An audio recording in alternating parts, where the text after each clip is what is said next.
What's up, guys? I'm just going to help out a user here.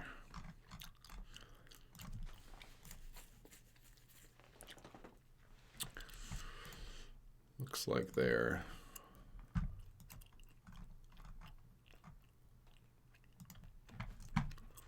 having an issue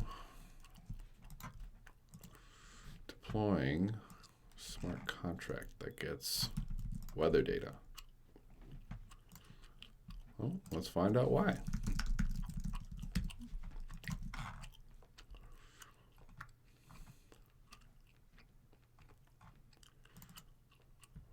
I think this is right.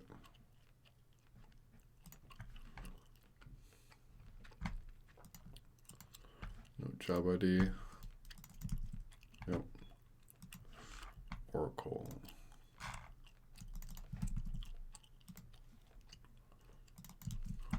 Oh, let me pop out the chat.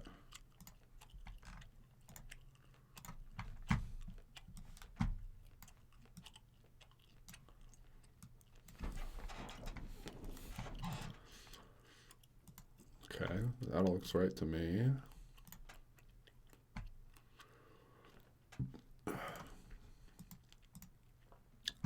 Coven, yep.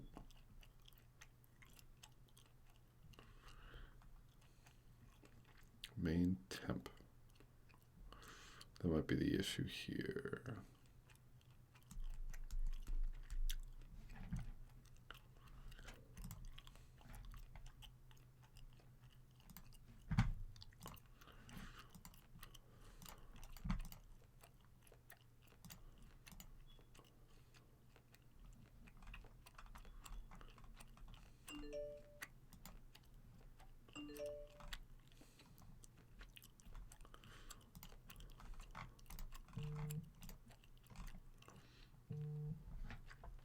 Oh, looks like they were successful.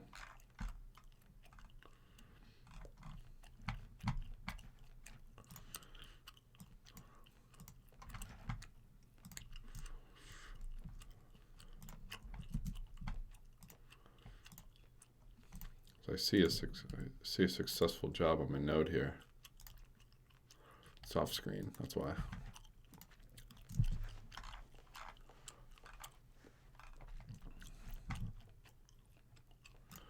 I'm wondering if they just didn't check their, they just didn't recheck the test value.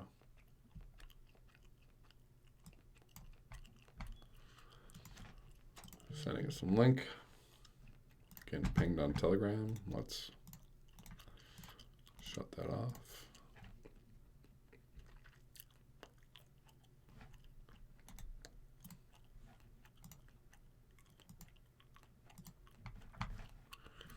That's what we're going to work on in a little bit.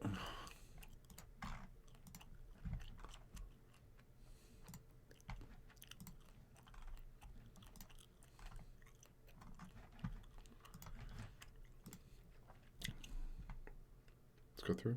Okay. Request test value. Confirm. I'm going to watch my Chainlink node for it.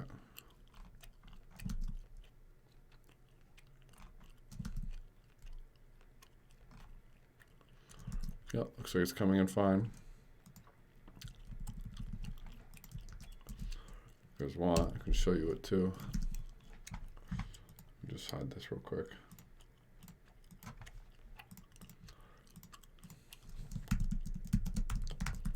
Okay, which one of my passwords this is.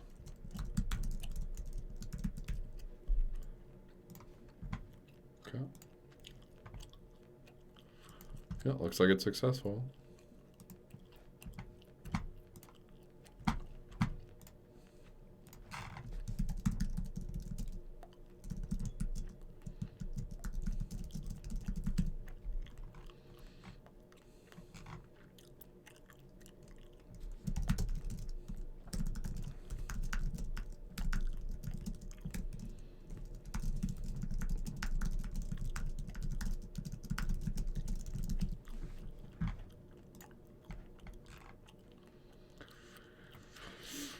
All right, cool. Nice. Oh, we fixed, yeah, there was an issue with the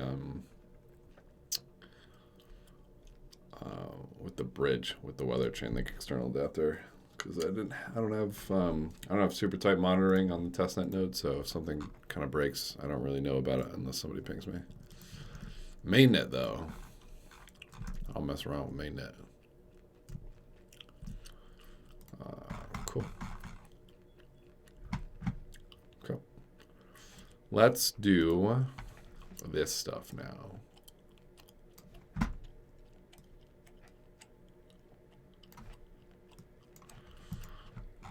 What we're doing today, that's what I started working on last night. I'm gonna get some coffee too. Is working with Brownie again because Python's the best. JavaScript sucks butt, and we're updating. No, I need another thing.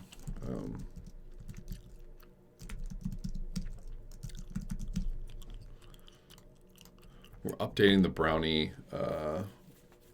brownie mix that I made to like help you spin up Chainlink contracts with Brownie to have better testing. So right now the testing is kind of like all jarbled between like forking and staging, and we want all the testing just to be the same. And what we'll do, because Python's awesome, is that we'll just skip tests if they like test on like Coven or something. But yeah, the way account creation works, the way account creation works on the different networks is a little wonky. So we're just going to straighten everything out there. Okay, cool. And then we're using, this is reference. This is, Thomas Hodges made this. This is his kind of like super strict tests that he made, which are really good. He even like built some helper functions, which I'm debating building in Python, or like remaking in Python. I don't think I need to, but we're gonna find out very soon if I need to or not. So, there is a gift lottery XD.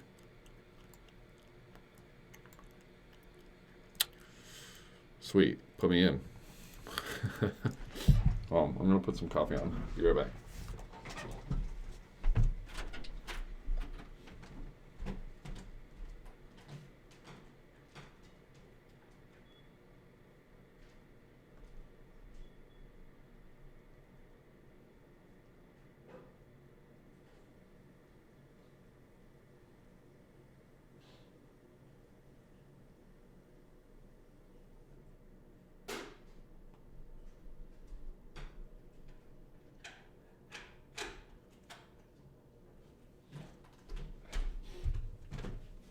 Yo, I'm awake today, guys. Like, yo.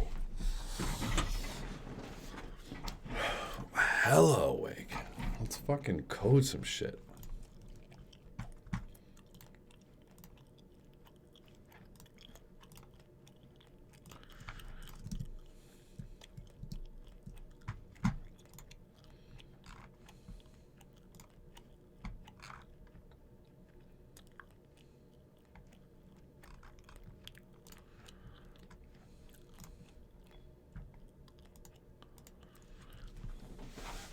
Oh yeah, we got our guy we just helped out on the stream. Hopefully we can find out what they're doing wrong. But in the meantime, we'll check this out. So what we were trying to do, so we tested that this transaction data is correct. We have like a sample. We have a sample transaction receipt here, and we wanted to see if in the logs, the address that it spits out here is the same as our Oracle address. We just did that, which is good. Now we want to test that it gets fulfilled correctly. And this is where it's a little bit trickier because can't use brownie init Do you know where I can find the brownie starter / boilerplate project? Yeah, if you head over to the brownie docs,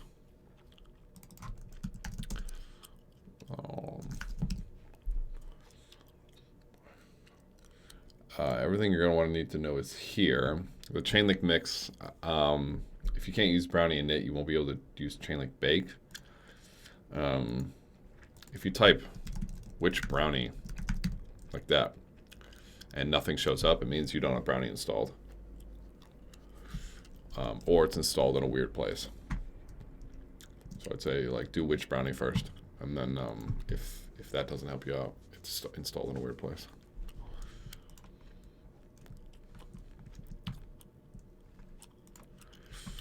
All right, fulfill Oracle request. I gotta send it all this shit. Thomas does this clever thing. Right, he's got this convert fulfill params where he converts this stuff into those fulfill params and then calls it. Because otherwise, I gotta send it all this shit. How important is it that I test that that piece works perfectly well? I probably can just grab it from the transaction data, right? There's a request ID in here.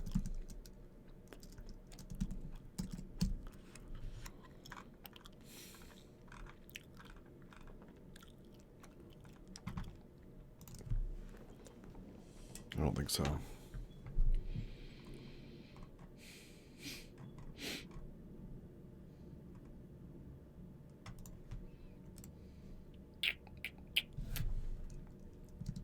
Fill Oracle request.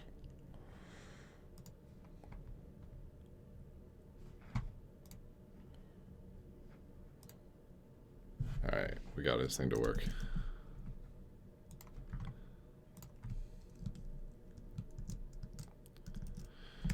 Awesome.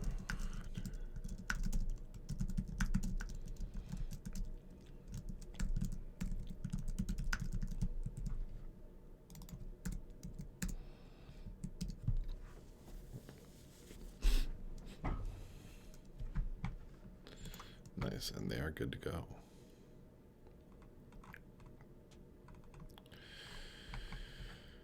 Cool, so I'm gonna minimize Discord now.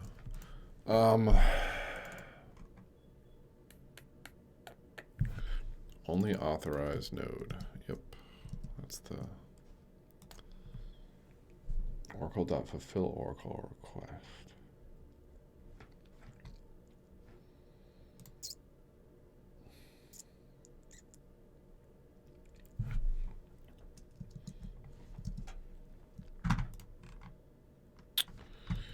What does Thomas do for this?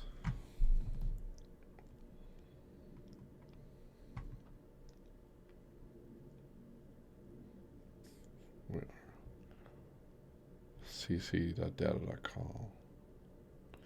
Oh, so he fulfills the request and then makes sure, right, the number is what we want. So I just need to, yeah, okay. So I need to fulfill the Oracle request. Request response. What was response?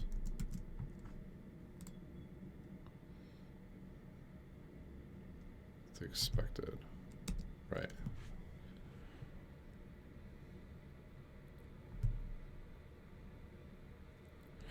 Called by anyone other than the Oracle contract. I don't think I need to do this because this is like testing the Chainlink core stuff.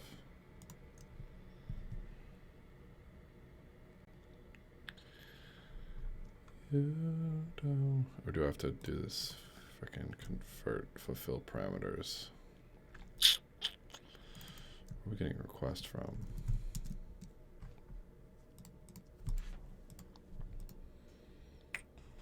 Decode run request. That's right. He's got a method that does it. TX receipt raw logs 3. So he's actually getting.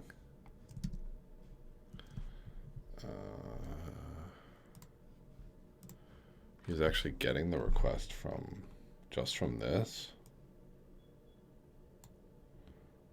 data. Oh, this data string is probably where he gets everything.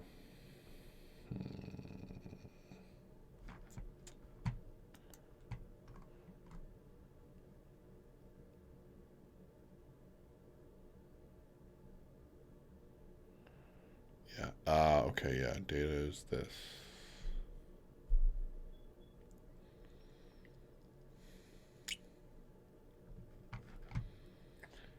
You don't know me, and you don't even care.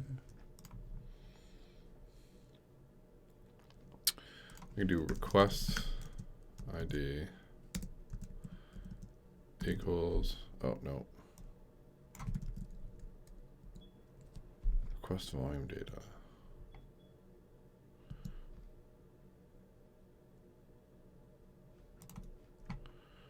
Is that what that returns?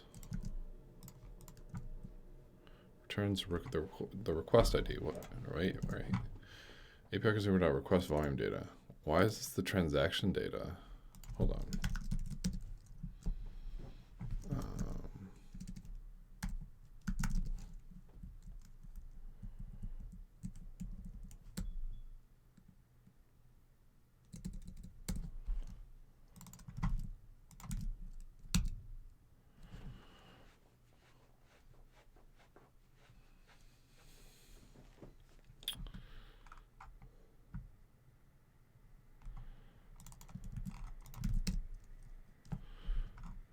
Yeah, why is it? I've had this issue here where, like, for some reason, it like, if it errors a weird way, it, like, doesn't give me anything. Like, I should be able to do a link token here. Right, but it's saying not defined. And then if I say, like, brownie stuff, which is clearly defined because I'm importing brownie, it says not defined. Or, like, Oracle, or, like, accounts. It, like, freaks out if it breaks here, which is really annoying, actually. It might be a brownie issue, but I just don't know why, like, PDB doesn't output correctly.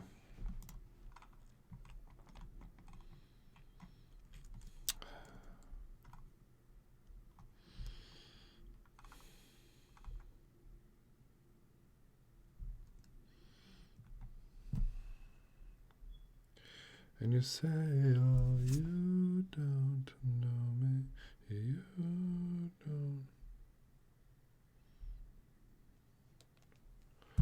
Well, change. Oh,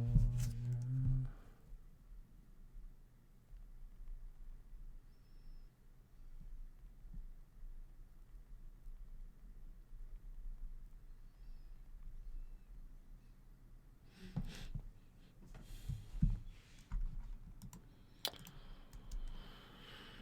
To fulfill Oracle request.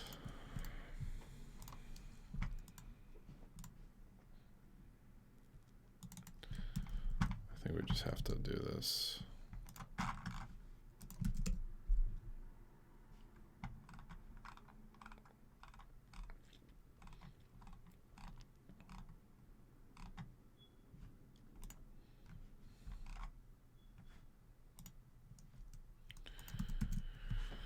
This function here.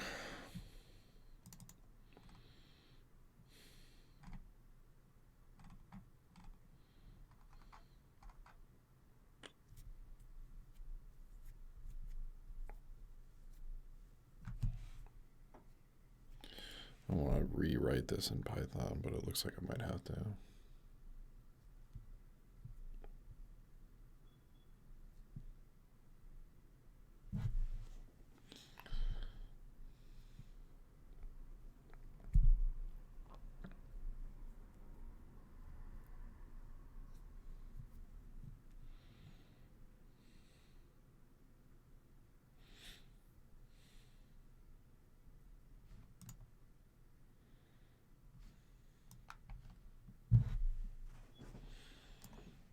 Do I make a new project called Python helper tools.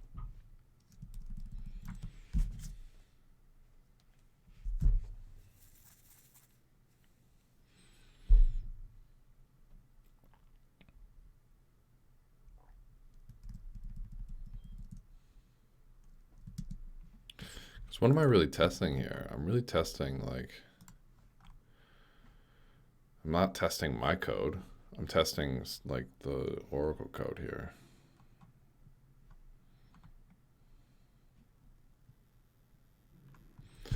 Oh, but no, but I can see a situation where I'd want to test it like this.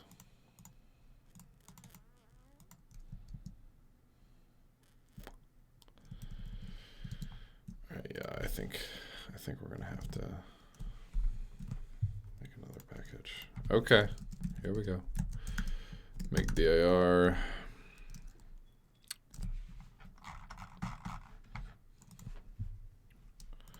What's this one called? Contracts. Test helpers. I call it like Python test helpers.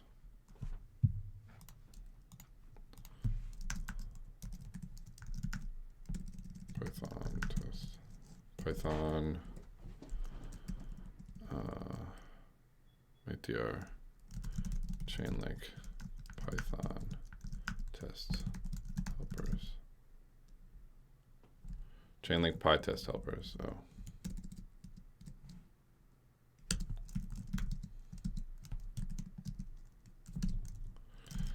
Getting it.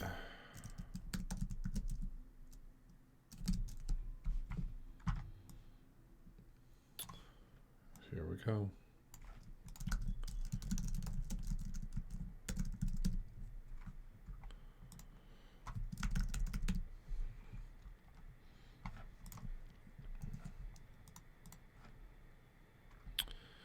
Let's do it.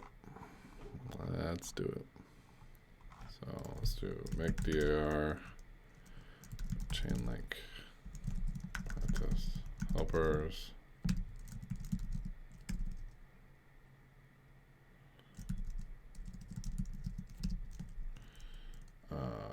Touch chainlink PyTest helpers.py.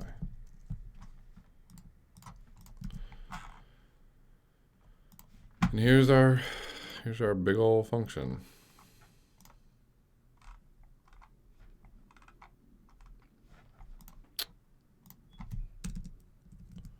How do we want to do this? I think we would just want to do like def convert fulfill params. We'll give it the same. Give it the same one. Run request.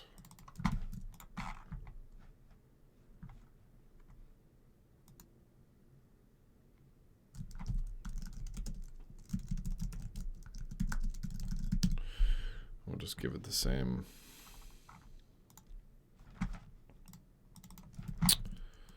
Same parameters as the Chainlink stuff.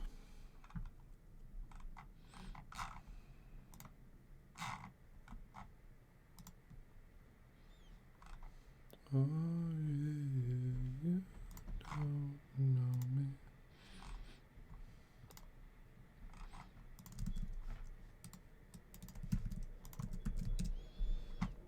Run request, what the hell is that?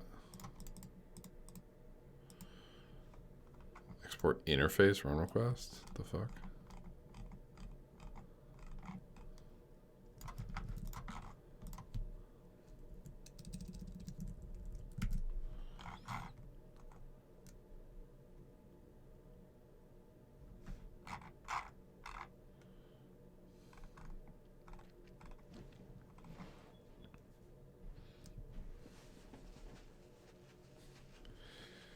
So we're just gonna make like a quick little class here.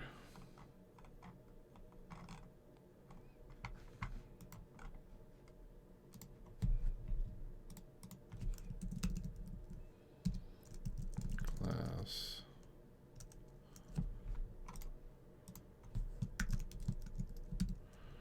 Run request.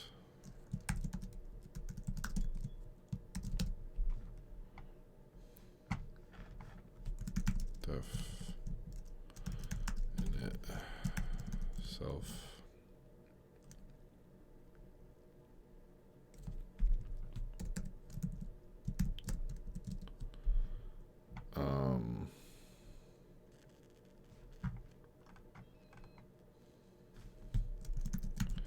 Self dot spec ID equals spec ID.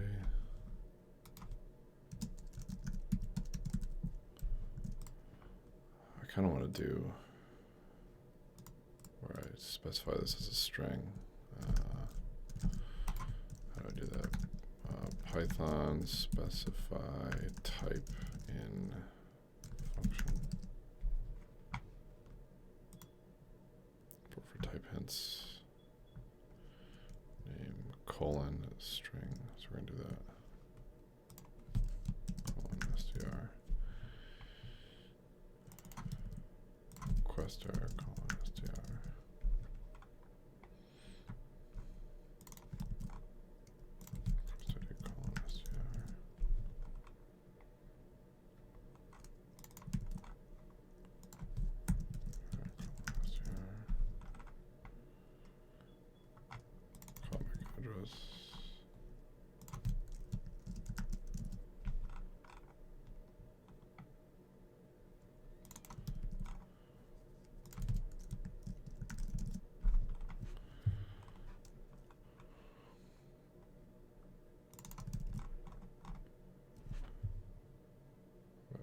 Callback address.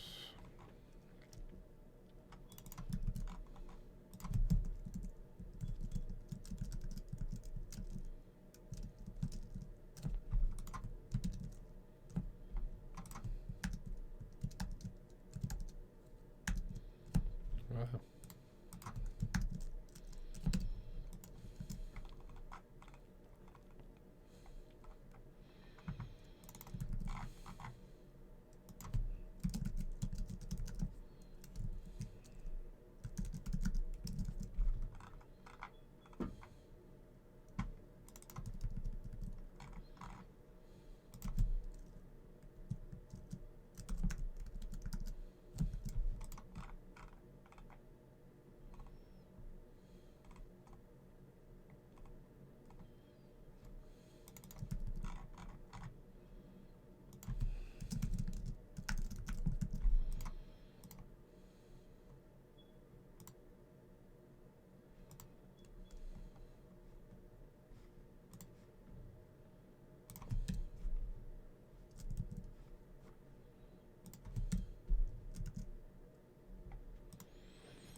Okay. This run request thing.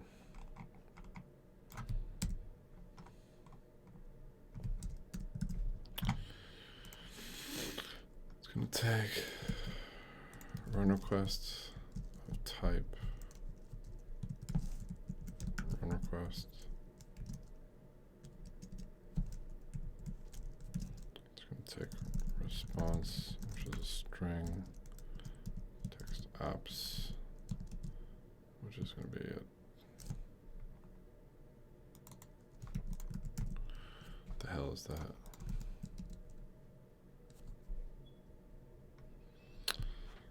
It's an ethers thing. Ethers.js. Python doesn't have ethers.js.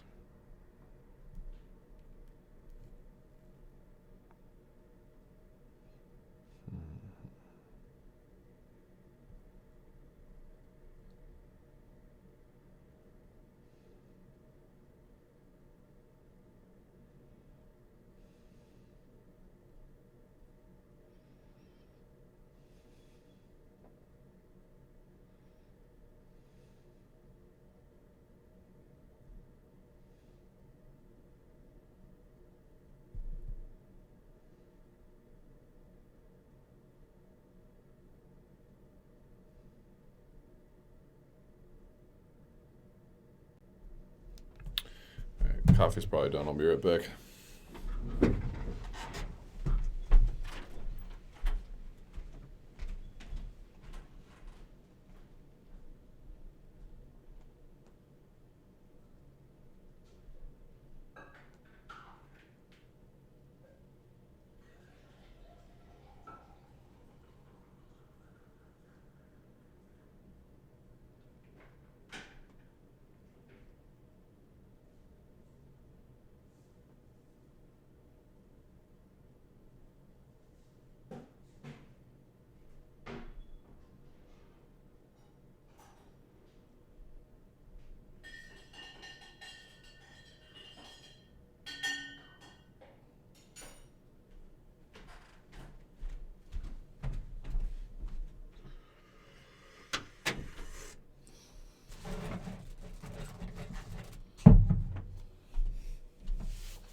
Okay. Yikes. So these guys went... This is some beast-ass code that I'm trying to fucking rewrite, you know what I mean?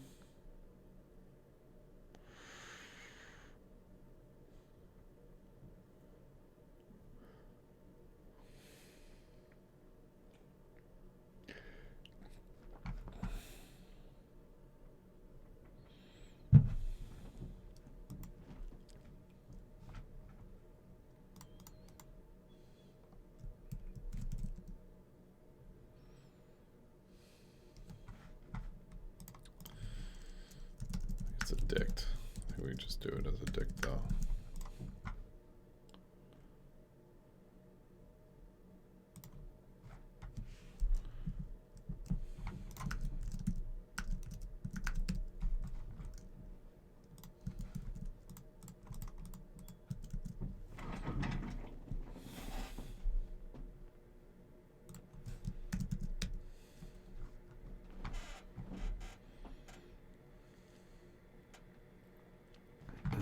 The hell is that?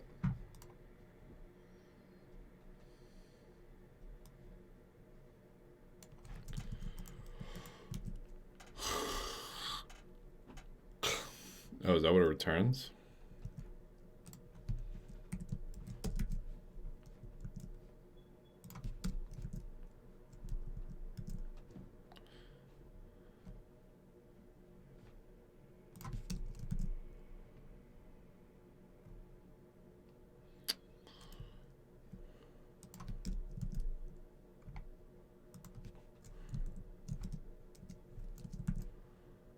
String.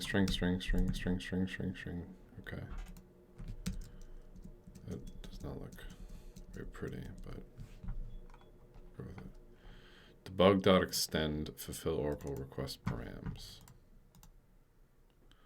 Where's he getting debug from?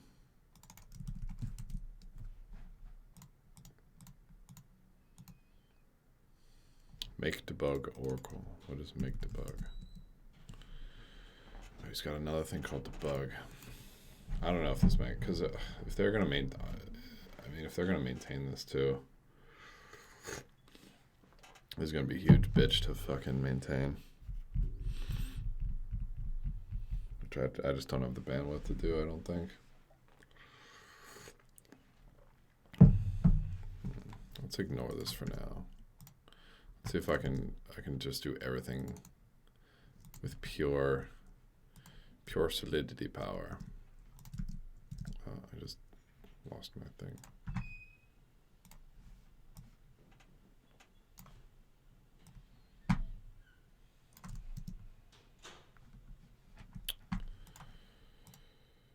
So we want to do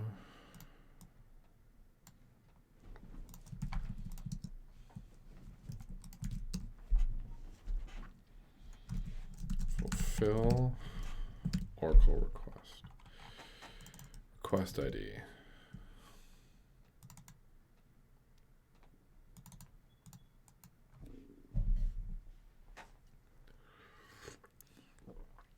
So this is giving me the transaction because it's a transaction. So brownie is doing that. So let's do brownie get brownie docs, because I want to get the request ID.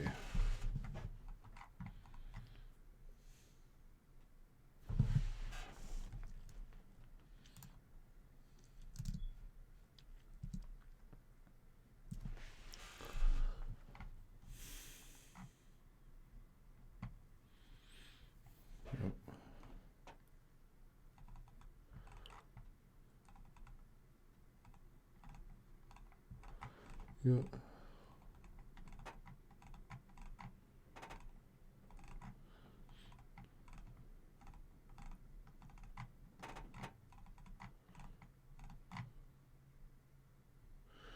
So you want to get the return type.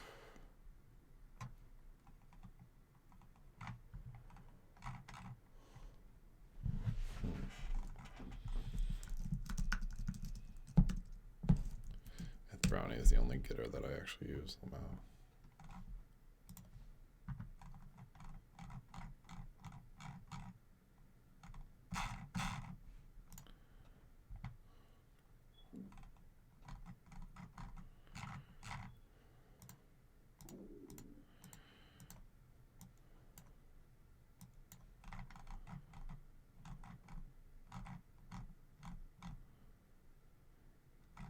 I thought I asked a question recently.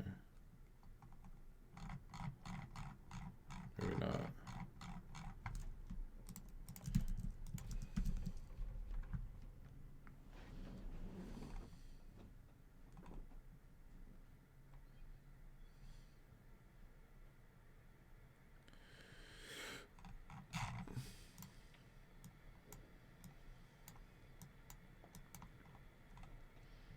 Oh yeah, I didn't ask a question.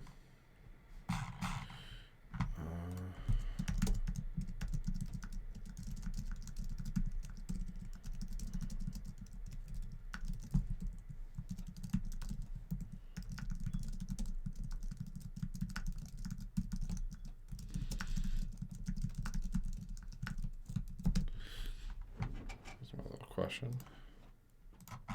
So I don't want the transaction receipt.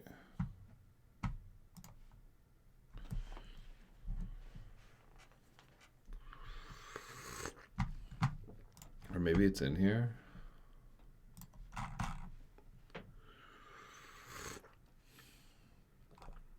Return value none.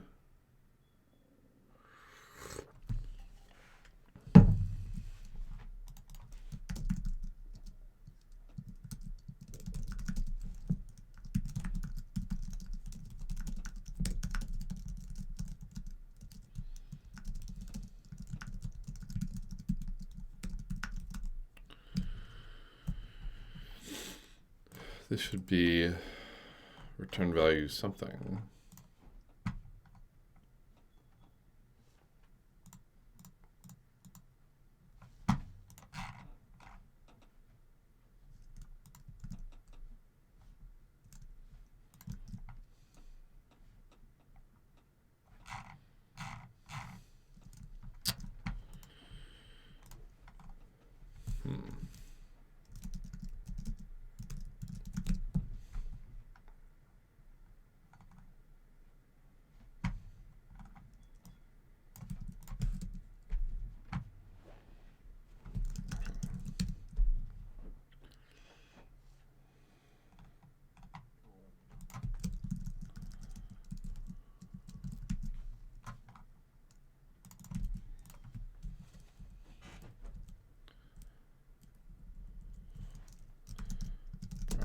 Test PDB.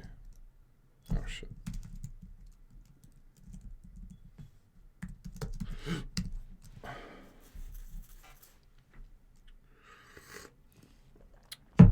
The wrong folder.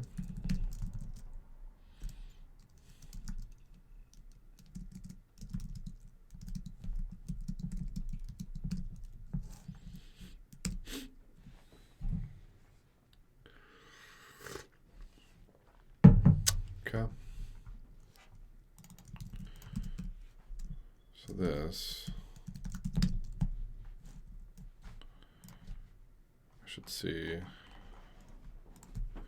transaction data dot return value. Yeah, it's saying it's none, although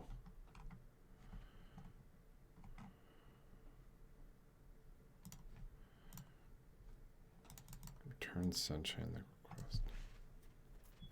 Should return a bytes 32.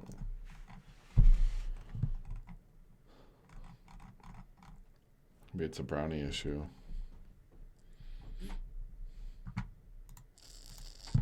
Could be.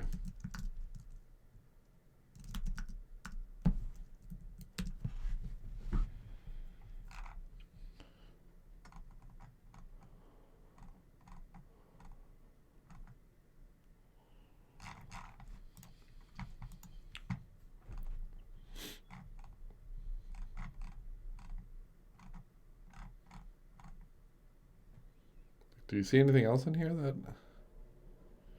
sender?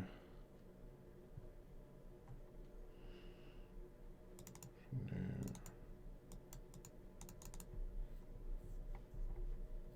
I wonder if I do this on Coven, I'll get the same thing. We'll actually get none. Console. Network Coven. Let's try it out.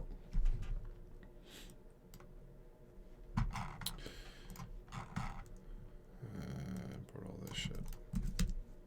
Oh. Can I import Oracle from Brownie?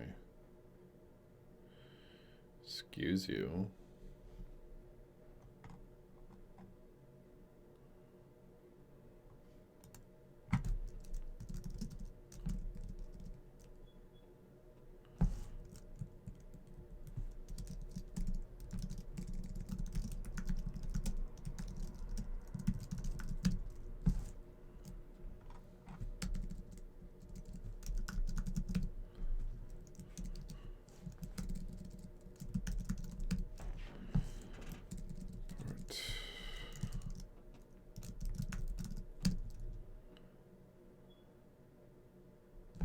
Huh? Consumer. It's because it's already here? Oh, it's because it's already here. So it means Oracle and Link token should be here too, right? Ah.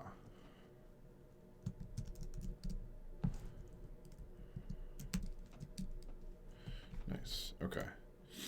So I'm on Coven. Let's do this. I don't need to deploy the link token because we already have it.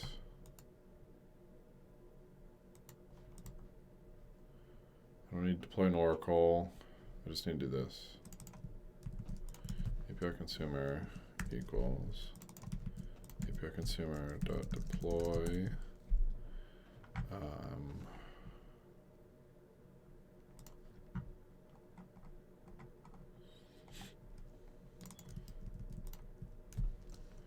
Address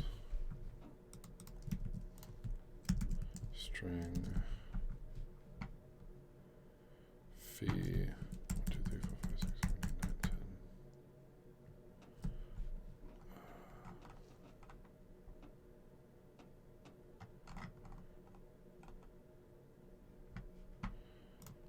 9,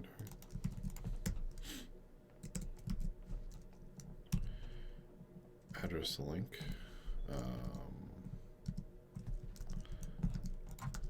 Coven ether scan link address.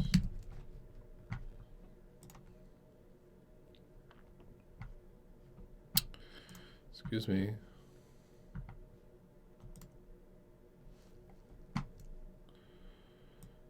Thank you.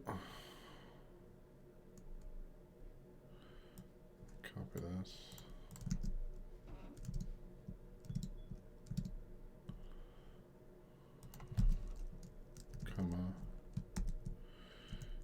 Oh, this is gonna be from. Oh shit! Wait, this is gonna fail. Yeah. I'll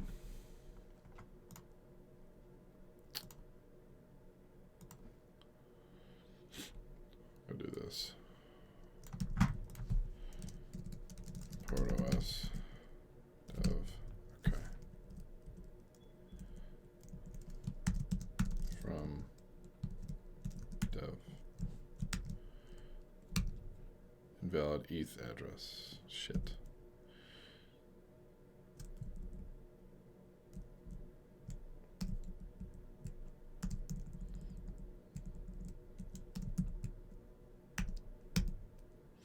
Cool. Okay. Now we have API consumer, which is our contract. I don't need to do this. I do need to send some link.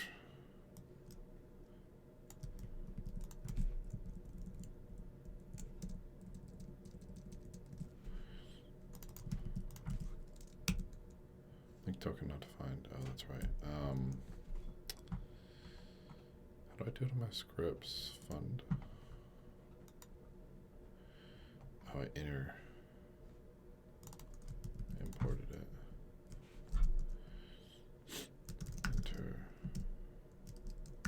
Interface. Okay. Interface dot link token interface.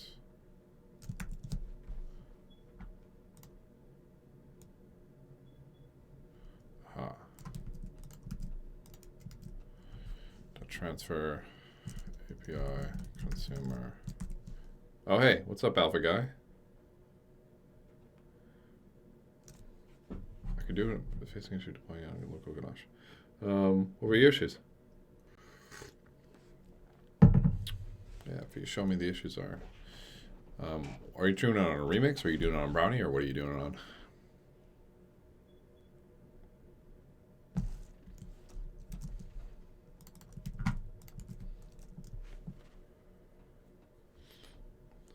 Remix? Okay. You want to send me a remix link? I can try it out here.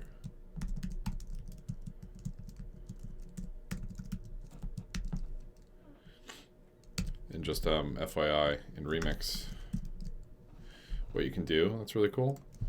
Oh,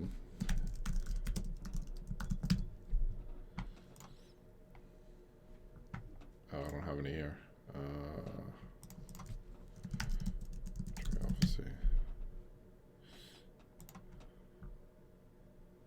What you can do is if you put your code in a gist, you can use remix. Just pop the gist into the URL, and then it becomes a link. And if you click it, you like automatically get that code right there. I guess the issue was due to enable optimization. Oh, did you fix it? Using remix for local testing or local deployment?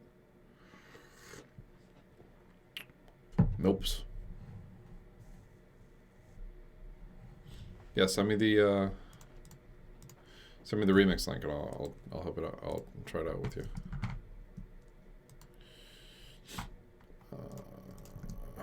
Okay.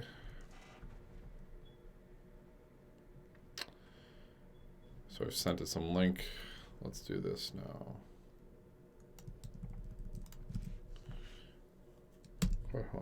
Dev account.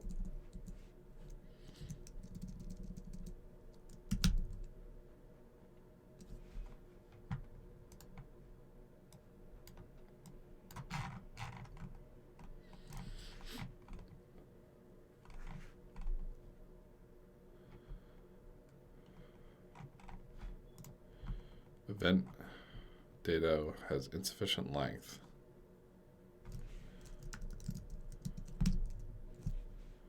What? Warnings. Yeah, see, I'm still getting the transaction data, but I want the return type.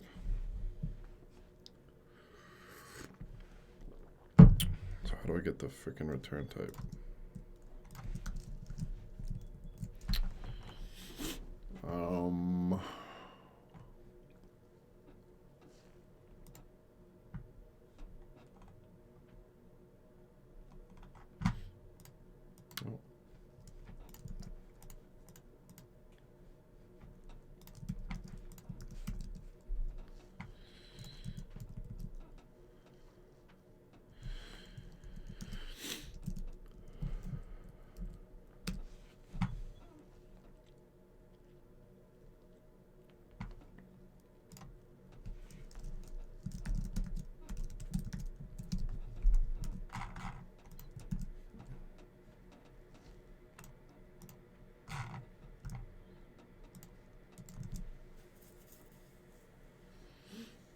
All right, compile's fine.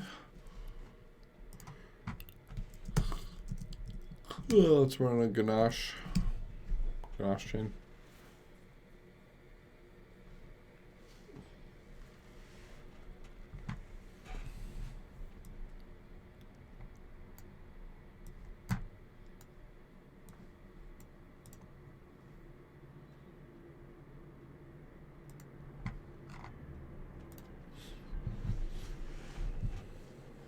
Oh, that's a bug.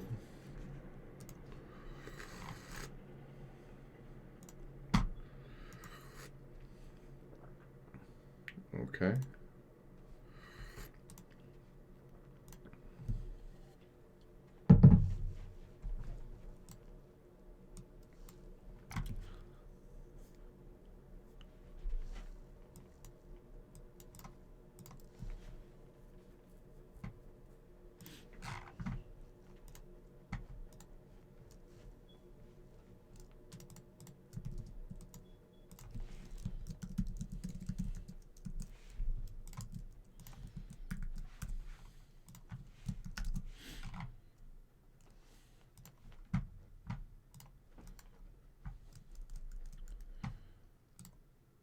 My jaw's acting up again. All right.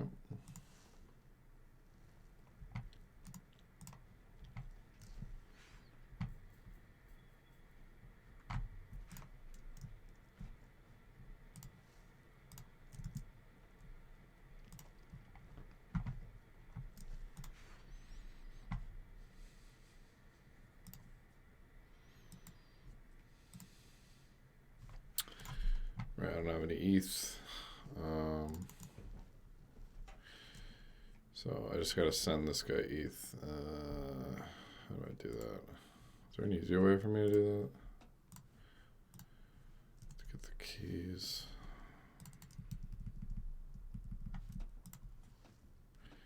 That's what I have to do every time. This sucks.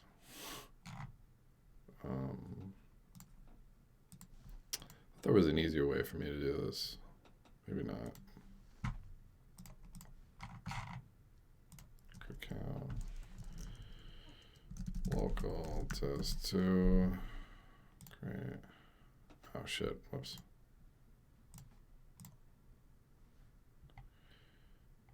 Paste it in the port account. Yeah. Hold on. Okay, there we go. Okay.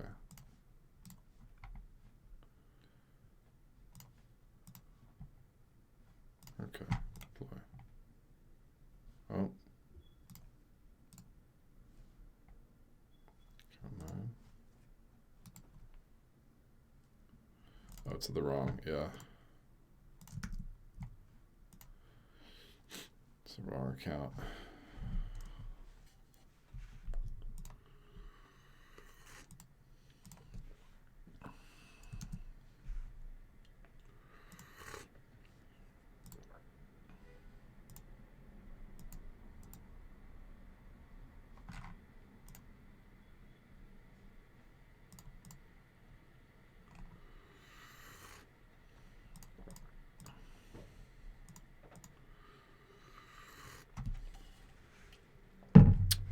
Yeah, hello, get connected, please. Zero either.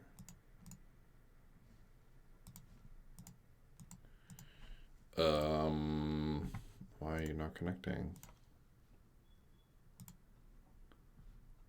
Connect. It's not connected to any sites. Well, how do you undo that? Can you connect, please? Click on the not connected in the MetaMask. Ah, yes, good call. Thank you.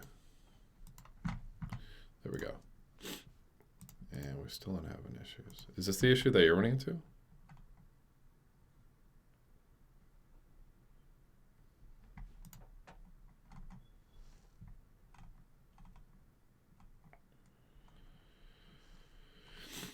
Yeah, it's probably because it's looking for the link token on the chain and it can't find it because we don't have a link token. Let's see. Let's like delete a bunch of this shit. Yeah, what if we do this?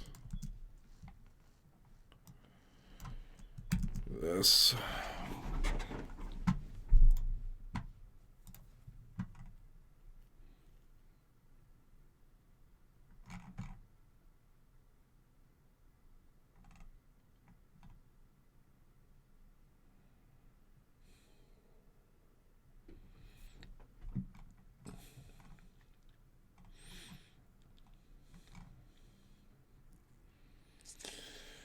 Yeah, it's there's a couple of functions in the Chainlink core that's being imported. Yeah. How did you what did you figure out? What did you do to like verify that? Yeah, where is the constructor?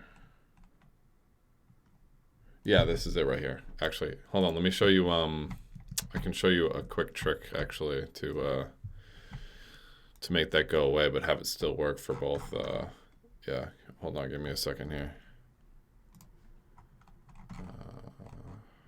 Right here, use this instead.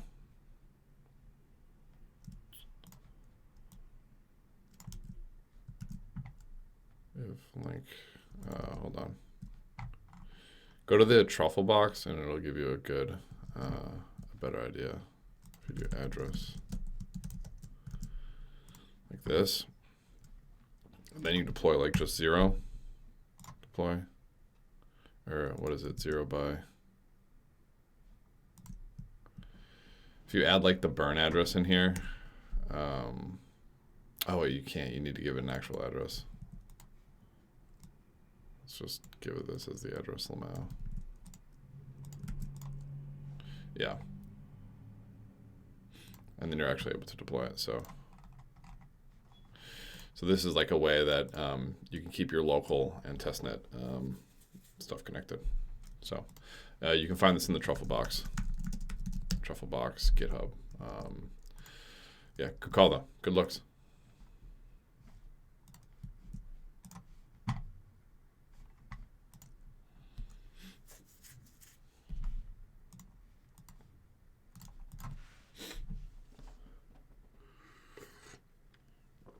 Any shortcut to deploy? A local link Chainlink token? Yeah. Like a very quick one. Actually, yeah.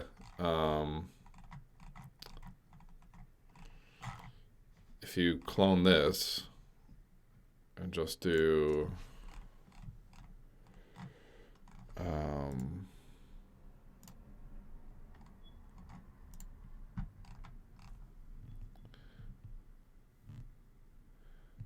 migrate network whatever, this is basically this should deploy for you.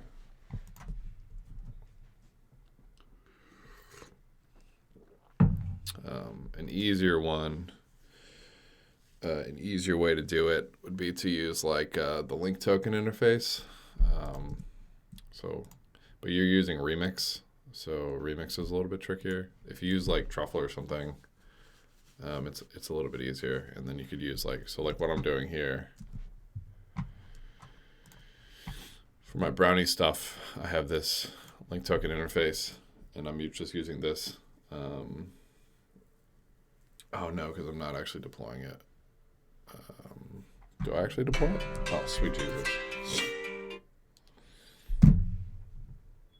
But yeah, it sounds like you're getting it. So, anyways, I want to get the return of this.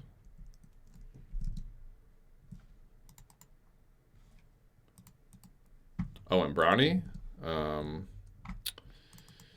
Yeah, so in brownie, when I make this call, request volume data, I want the return of request volume data, which is a byte 32, right? But I'm getting the transaction ID because brownie wants to give you the transaction ID since I make a transaction with that. So I'm trying to figure out how to get the return type instead of the transaction ID.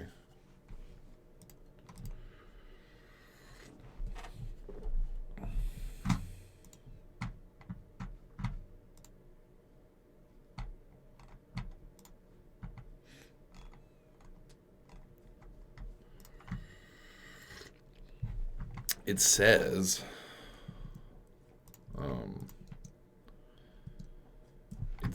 that there's a return type, and like there's a return type or return value in here, but it's none, and it isn't none though. It's an actual value. So maybe I'm just doing something wrong.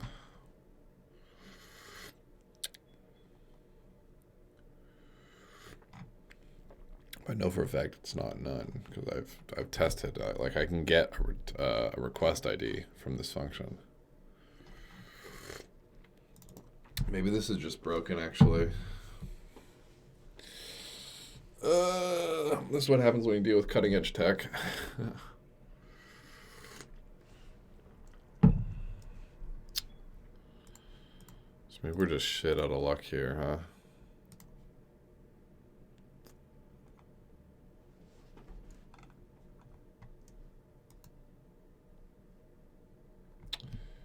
In Web3, you actually get the return type. Are you using Web3.py? Also, if you chat with me on Discord, it'll be a little quicker. Wait, you don't have to call us. No, Python's dope. Brownie's sick. Yeah, you don't have to call send. It just knows.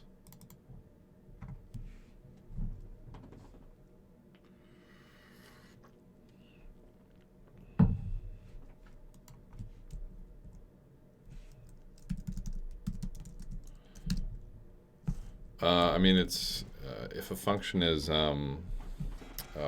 payable. I mean, it'll make a transaction. That's it. Like, it'll either make a transaction or it won't. Yeah. Like if it's payable, if it's a transaction. Yeah.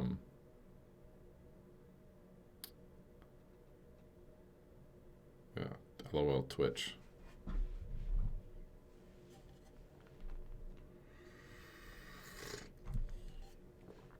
Yeah. Yeah, none of them work. You just do this.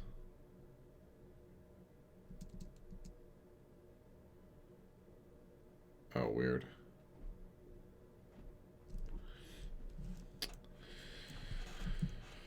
I'm gonna do like dot get return.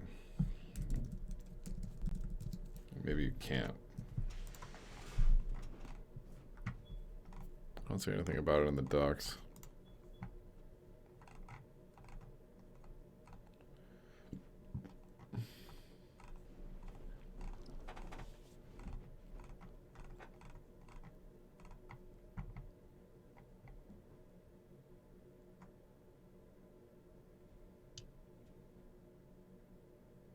Oh, looks like you can do something. Hold on. Oh, maybe you can do call. Is it dot send?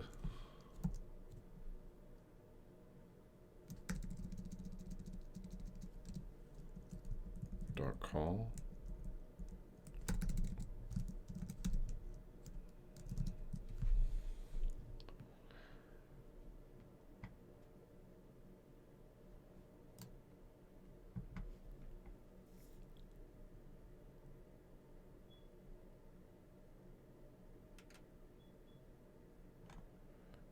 Is there a dot send?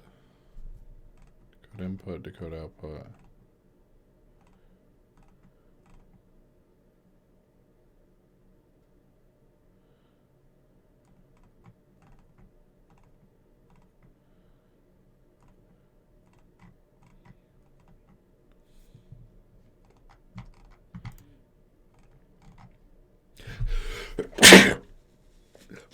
Excuse me.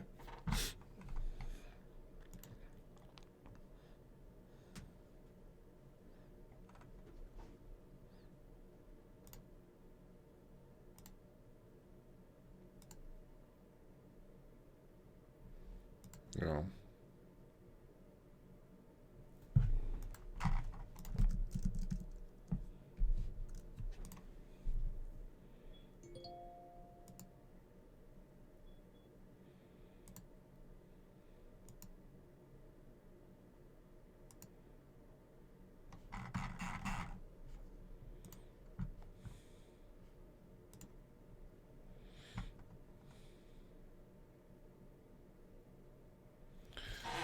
Calls a contract method without broadcasting a transaction and returns the result. But this is on non-payable ones. Oh, wait, no. Transfer.call?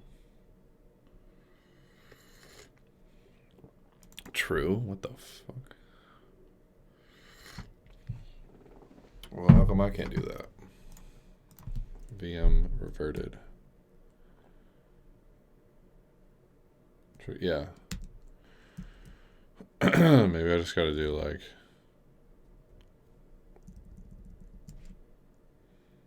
this. That doesn't make any sense. Request volume data.call. Token transfer.call.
calls the method without broadcasting the transaction.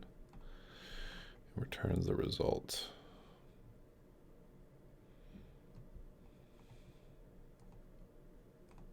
Well, I want to return the result, and I also want to broadcast the transaction. I think it's just fucked up. Yeah, there's a whole bunch. Or just kidding. No, there are none. Yeah, there are none.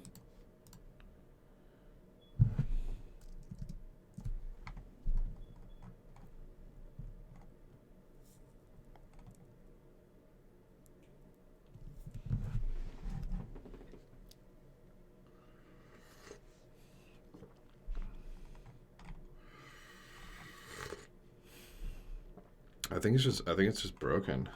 And I gotta make another GitHub issue.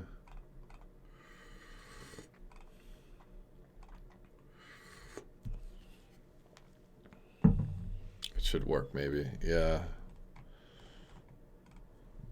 In your console.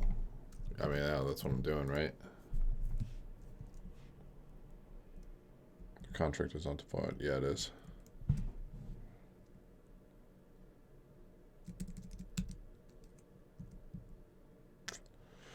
And I'm even on Coven, so I'm like using a real testnet here.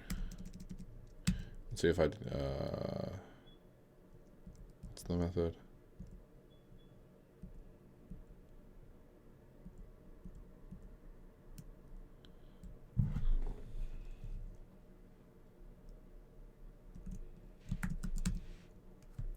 Guess this, oh, it ran out of link because I already spent the link that I had. So I'd have to send him more link. Send it a link.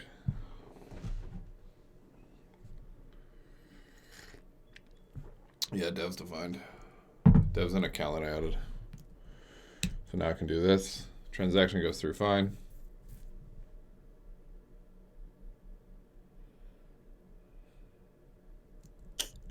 Now I have transaction data 2, which is this big ass transaction receipt.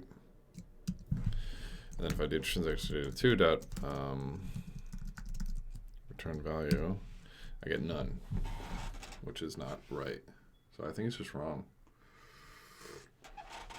I think I'm gonna make an issue.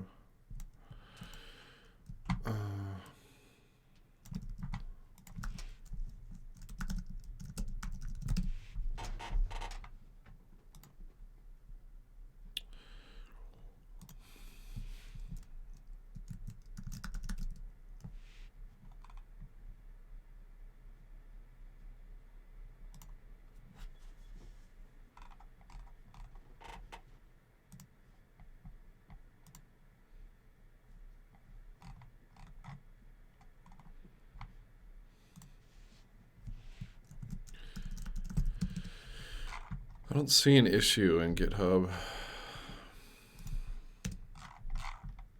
about this.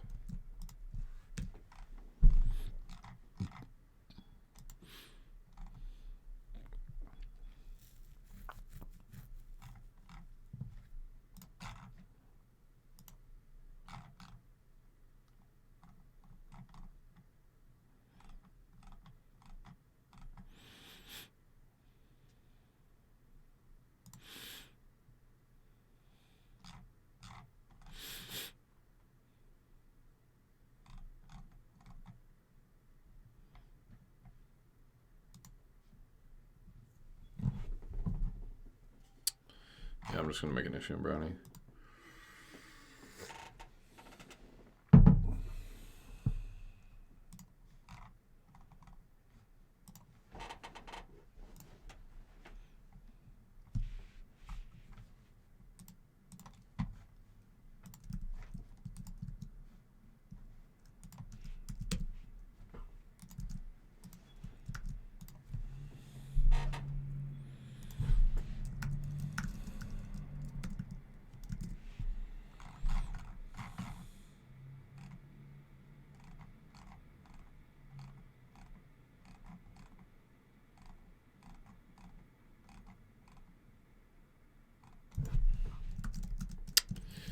Yeah, elected info. I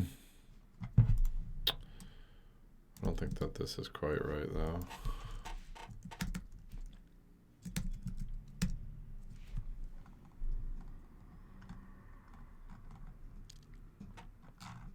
Oops. Yeah. Because we're looking for value or something. Like, what are we looking for? From, to, value. No, it's not value.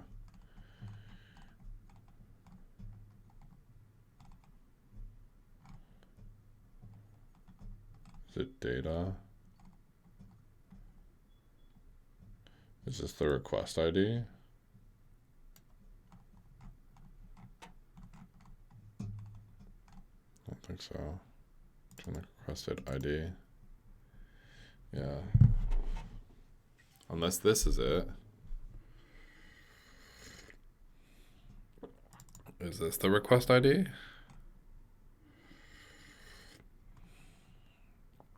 Events in this transaction. API consumer Chainlink requested.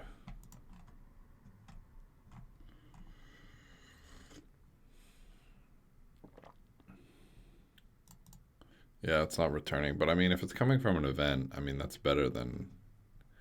I mean, but it really should come from this, though. Public returns by 32 request ID.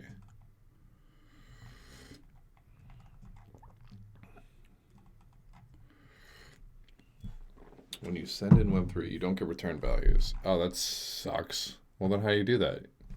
Well, that's useless. Which is transaction object. Yeah. So how do you fix that? That seems like dumb. You only can do it via call. But I can't call. And Web3 as well. Our call. Oh, maybe I need to send it more link, actually.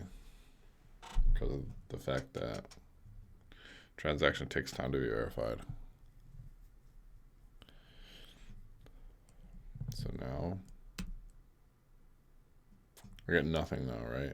Oh, wait. Oh, wait, I was just being a big dummy. Because, yeah, it did say to use call, but I had sent a link before. Oh, well, this is wonderful. Oh, wow, thanks. Request ID. Oh, wait, but if I do .call. Hold on, now I'm confused.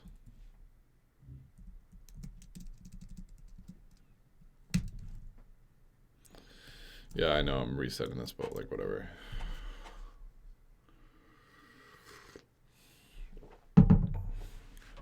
Will this give me the most recent? If you want to send it, so do I send it and then I call it? Does it give me like the most recent one? Oh wait, I gotta do async shit.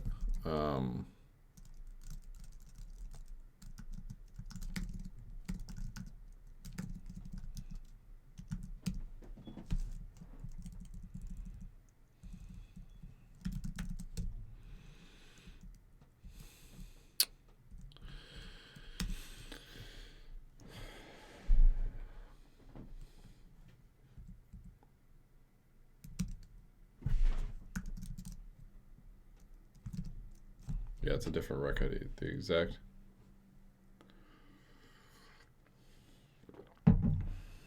Extract request ID from it. So I gotta do this async. I don't know if I can do. I don't know if this is asyncable. Shit, I forgot to do async stuff in Python. I don't think doing it await actually makes sense because Python. Well, no, because Python already does the await for you. JavaScript is shit. You're wrong. Yeah, I don't think it's in there either. So if I do .call, it gives me a new request ID.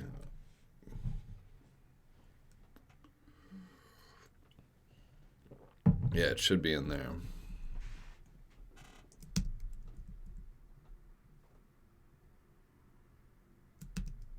Oh wait. Oh no, it does give me the latest one, right? Because otherwise this would give me a different one. Oh, okay. So this is good actually. So what we want to do is this. Get the transaction data, and then we want to get the request ID. I think. All right, cool. Well, now that we have that,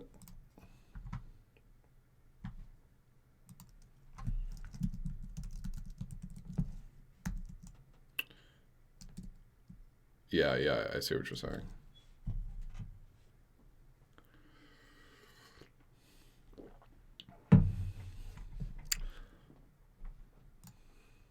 But I think this should work. So now I have the request ID. That was very helpful, thank you. Now I need to send the payment, callback address. So rec ID, payment. This needs to be.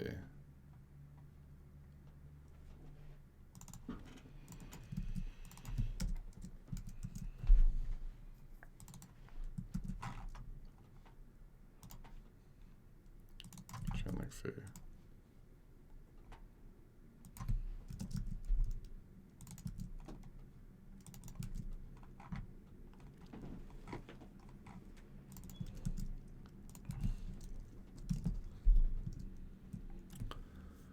Callback address, callback function ID.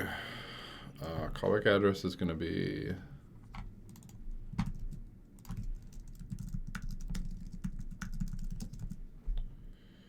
We're going to watch the stream later.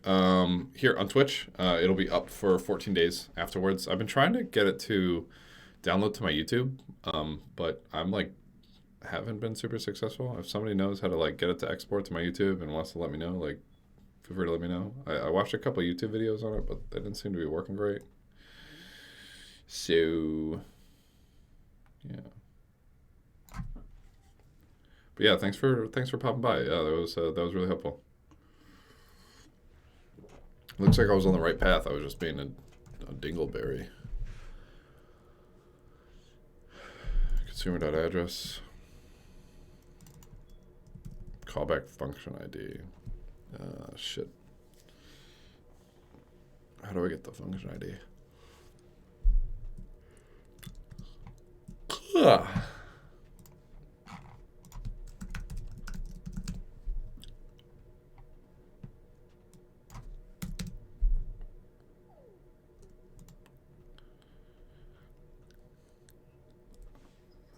Like when I wake up in the morning, my jaw is just fucked.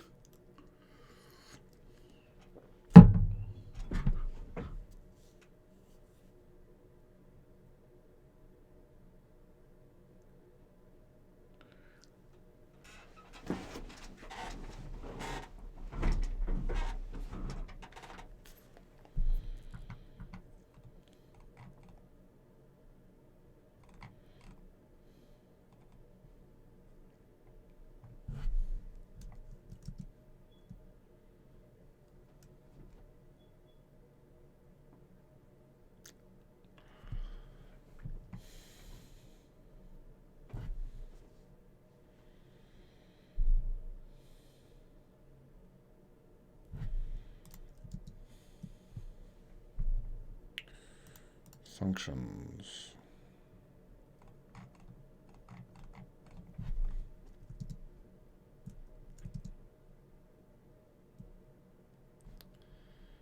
Is it just like fulfill? I'm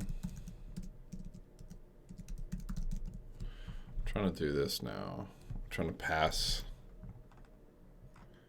fulfill to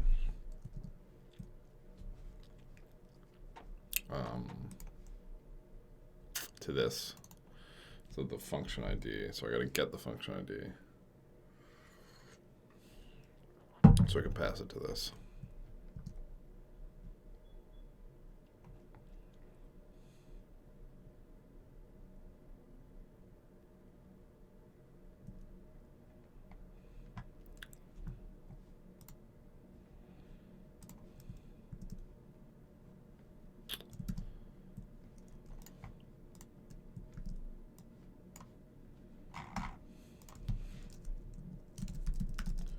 It's like called the selector sometimes.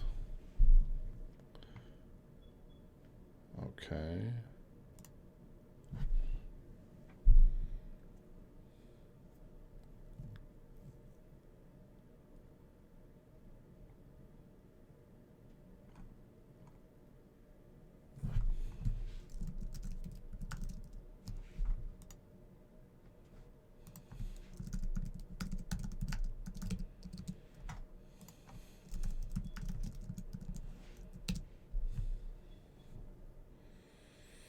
Yeah, that's what I'm kind of thinking.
First 4 bytes of the call data for a function call specifies the function to be called.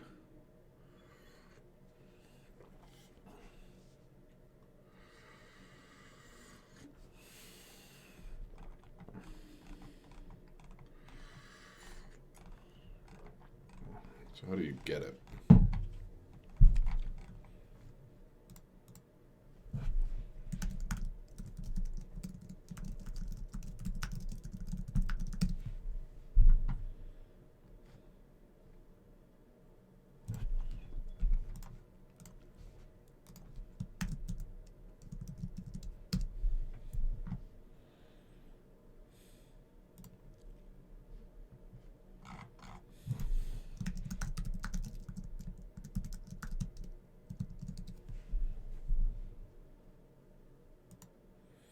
Yeah, this doesn't really help us. The data parameter defaults to the function selector.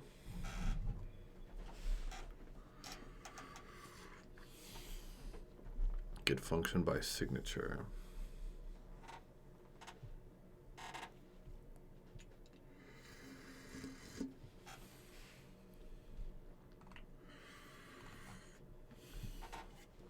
What if I do like all functions? So I do API consumer.all.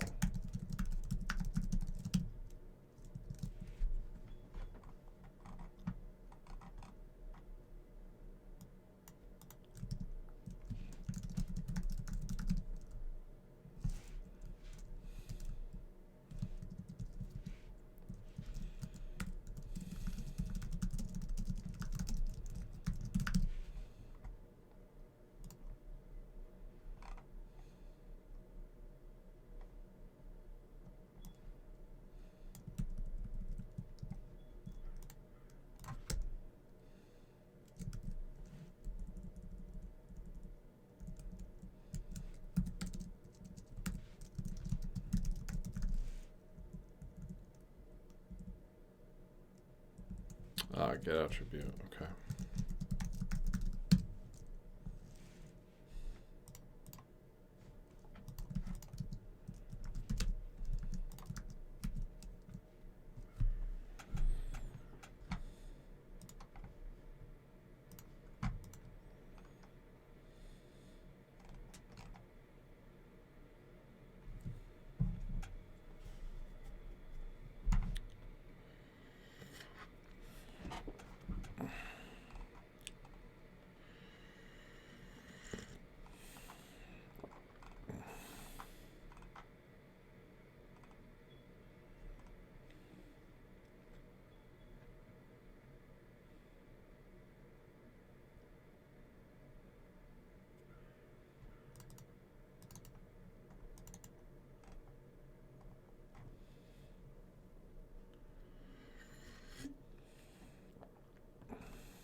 Right, and function signatures are part of the function selector.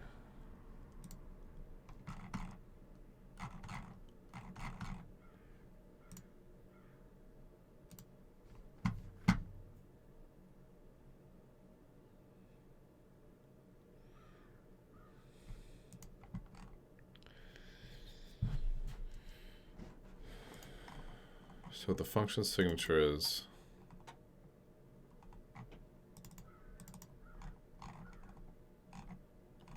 the function selector just the first of the two? Yeah, okay. So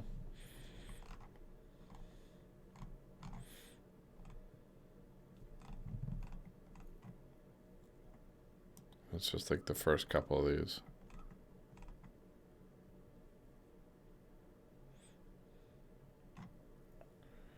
Grab it from the function ABI and build folder.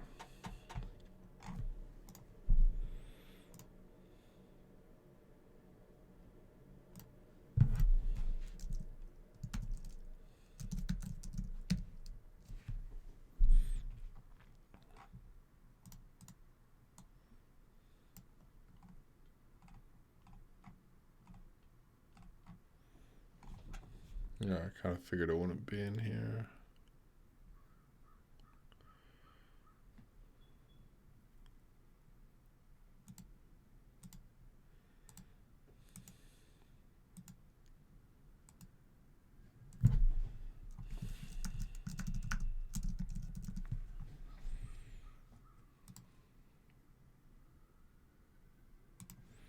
Did I miss it? You're saying I missed it? Oh, right. Down. Yeah.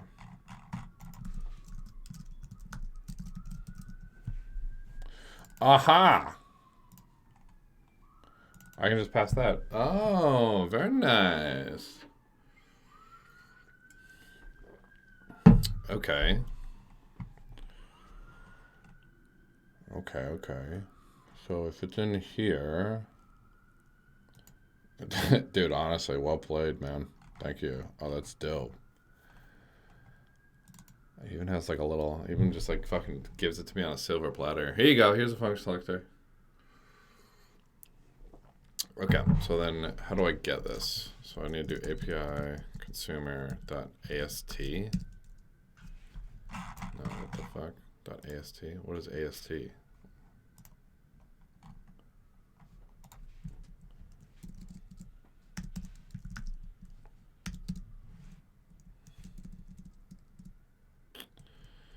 API consumer dict. All right, so it is a dict. Okay. So I need to get it from...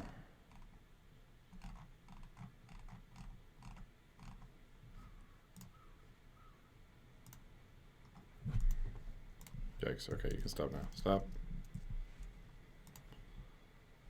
Jesus.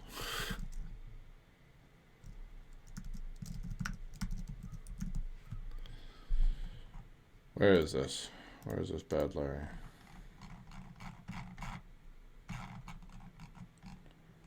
It's part of body.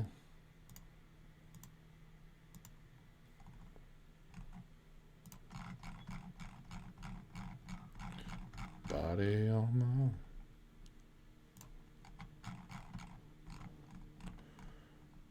Like, it looks like it is an AST. No, it's not. It is an AST. So do I do API consumer ABI AST object now subscriptable AST nodes 2.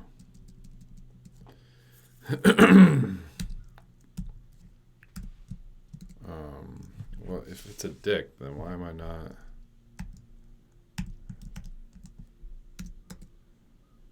Why can I not do this? This object is not subscribable.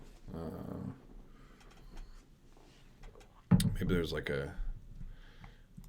Yeah, so maybe there's like a get ABI or something. Oh, it's just like that. I totally missed it. Aha, aha, aha. Wait, that's just the ABI though. So what's after the ABI? So API consumer.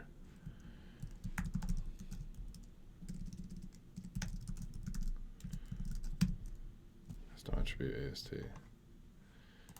Right, but the ABI is just here, right? No, because it's not in the ABI, right? Because the ABI is just the interface and stuff, right? The ABI ends right here. So it's going to need to be like API consumer.all source paths or something. No. How do I see the functions? API consumer dot. Oh, this gives us that biggest. Yeah, that's what I was just trying before. .ast. It's not a thing. So if we go to contracts though, for brownie contracts,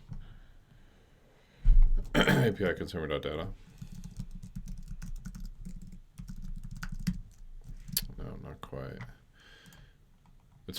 But yeah, I mean, like, looks like we're pretty much here. We just have to figure out where it is. Events. Oh, this is Web3. I want brownie.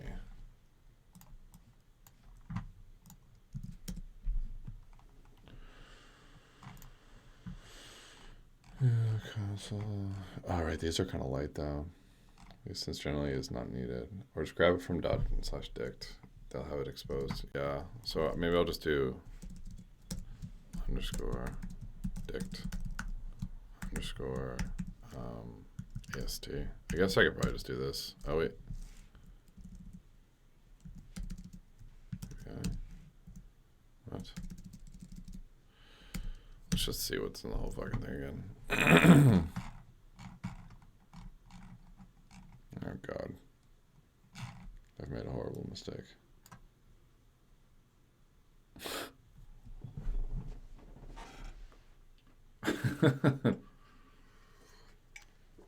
I'll just save it to a variable instead of printing the whole fucking thing out.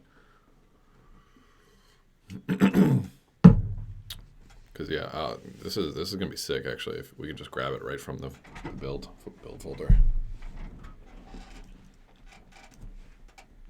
Hey, what's going on?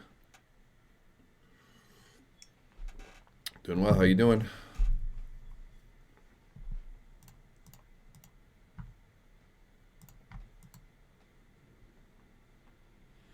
Depends.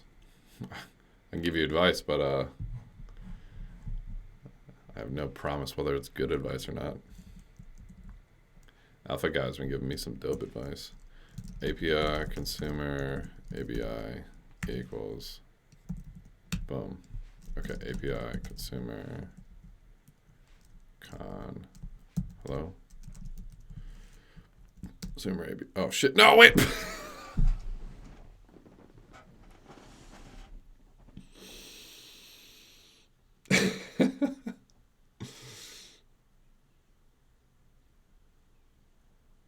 I've made a mistake. Again.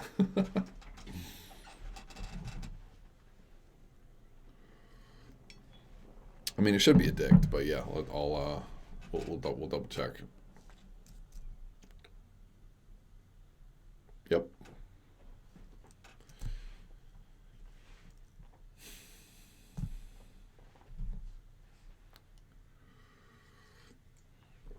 I feel like there should be like a methods function, no? Like, you can use the built-in dir method to see. Oh my god. API consumer.dir. Oh, okay, maybe not.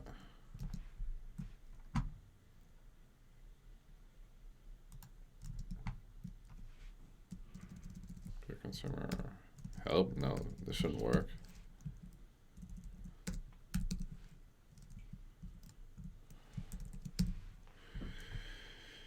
So you know how I can farm an old laptop or PC to start learning to code? I dream to become data scientist one day, but I only have a phone at the moment. Here in my country, economy is broken and there's no job because of COVID. That's tough, man. How you can farm an old lap, like get one basically. You could probably start coding on your phone.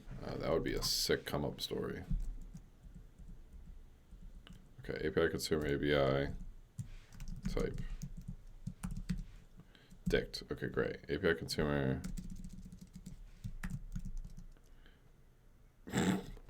Actually, like that's I can't give out financial advice though, so key or AOST.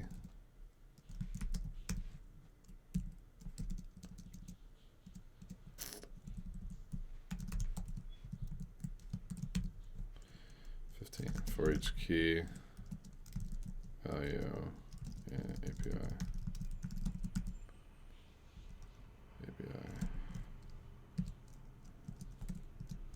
Print key. Too many values to unpack. Oops.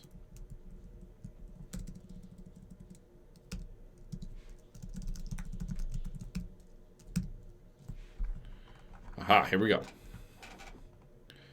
Project, what? Selectors.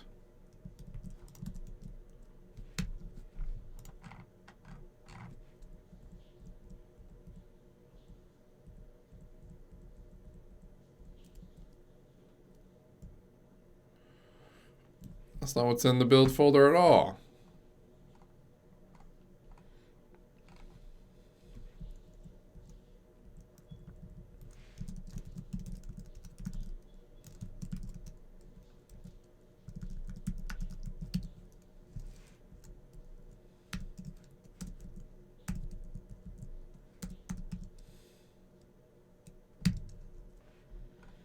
Boom. And there it is. Fuck yeah, my guy. Okay, so if I do API consumer dot dir, no, we just found out this does nothing, right? Do I have to do dot dict? I don't want to do dot dict. Dot dict is such a cop out.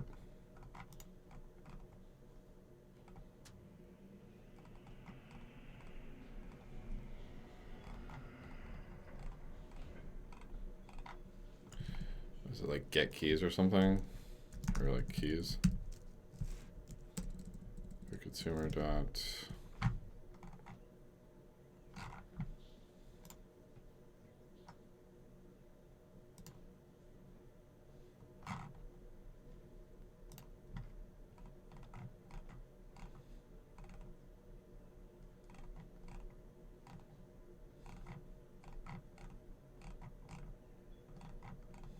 Hell no. The API consumer selector. Yeah, I feel like that's also a compound. Dict. API consumer. Selectors.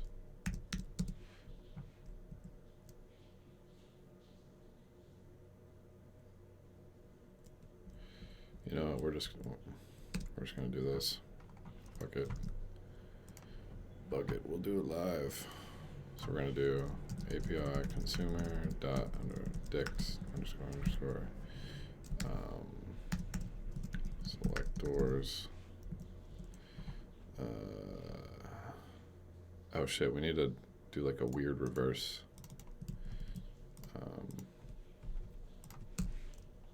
For each key in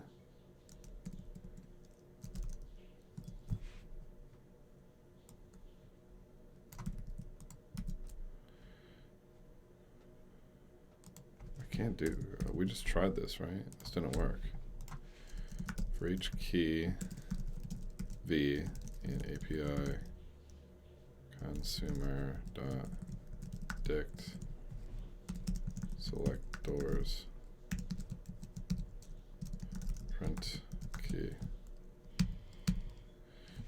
doesn't like the API, right, dot items. Key value in API consumer.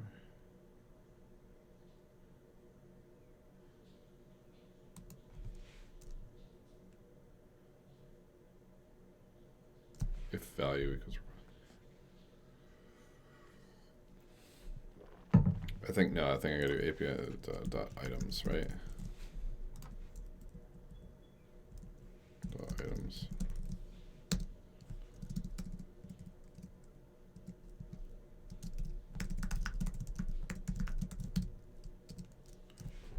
Nice. Okay. For each key, the items, if actually key value selector equals this if, oh, this is dope, dude. If value is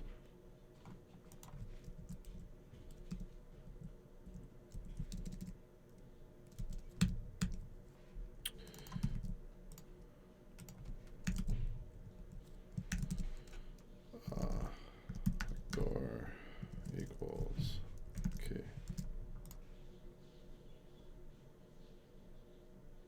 Oops.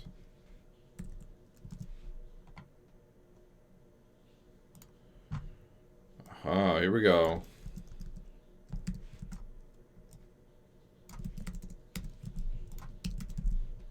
Ooh, okay. Alpha guy, you're working with Marcus, right, dude? Damn, you beast mode, man.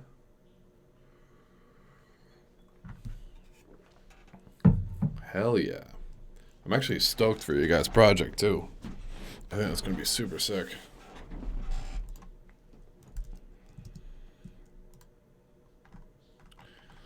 All right, so now that I have that, fulfill Oracle request. Expiration and data. I think I just set the expiration to like 1. Right, like 1. And then the data for request volume data, it can be like anything. Actually, what type is it? It's fucking bytes.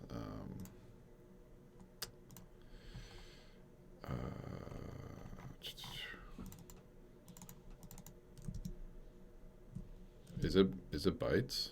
It is bytes. Just pass empty string. I think you're probably right.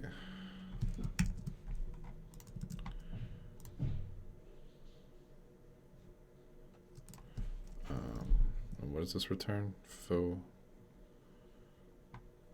Override is valid. Returns boolean. Aha.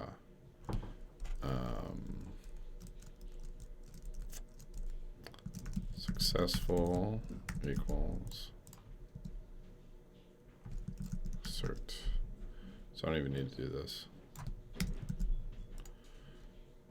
Actually, I kind of want to do it like that. Successful is true. Okay, let's try this.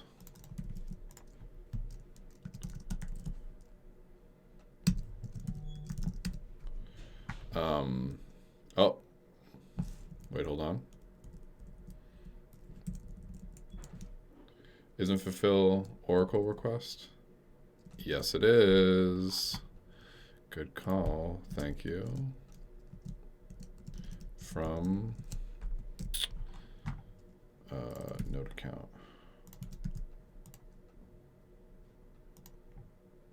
I meant it's a callback function. Yep, you are right. Let's try it out.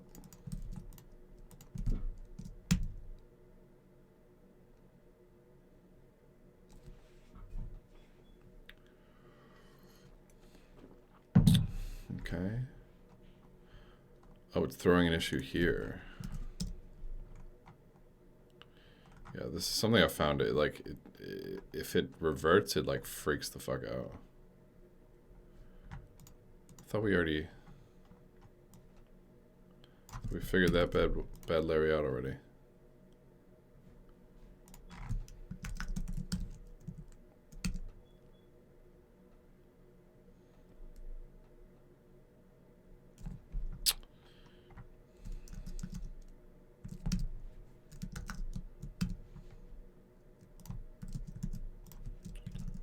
Assert one.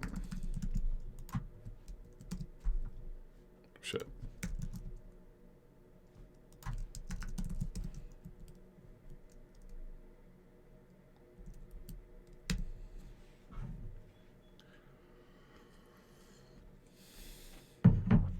Okay. What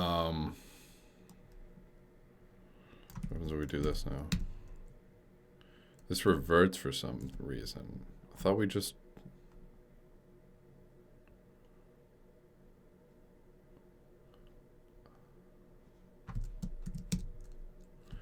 So this is the transaction. Dot call. We did this though, right?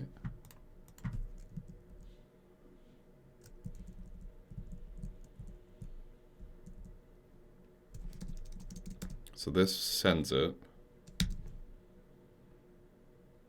Oh, there's an issue. Oh, it needs more link. Oh, we need to send it more link. That's why. Chainlink fee times 2. Aha. Okay. Let's try it now. Now it should work. Because we're only giving one Chainlink fee. A lot of demand for link to time.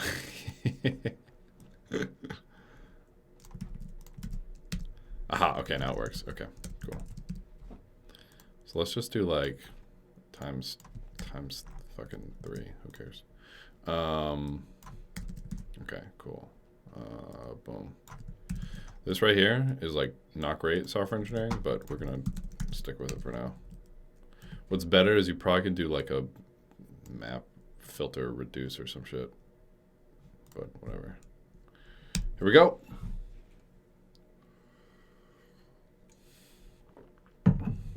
Okay. Successful. Must have valid request ID. Rec ID.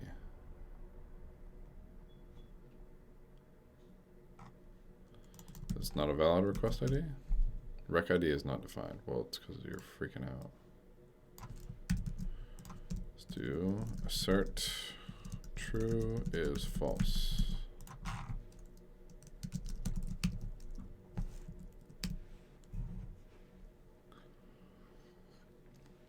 I'm assuming you're more of a Python guy or a JavaScript guy based off your chat in there.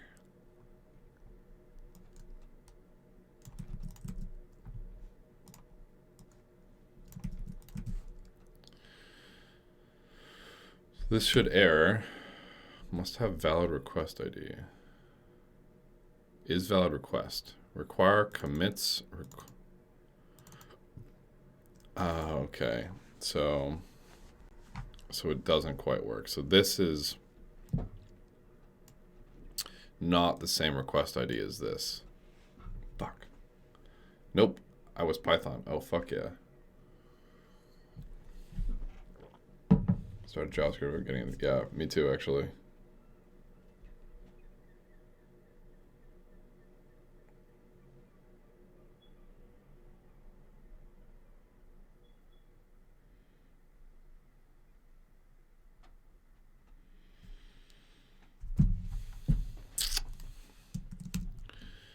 That transaction.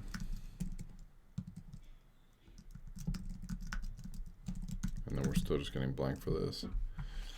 So that's not a valid request ID.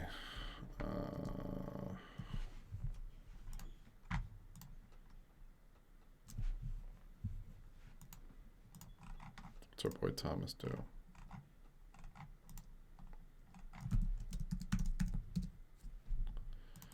Request.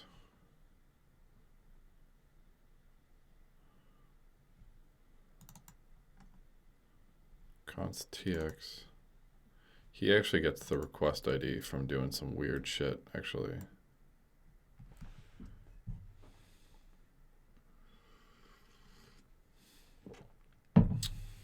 Yeah.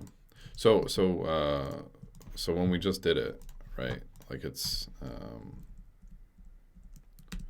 giving us a request ID, right? Like that's what we get when we print it. And then if we call this,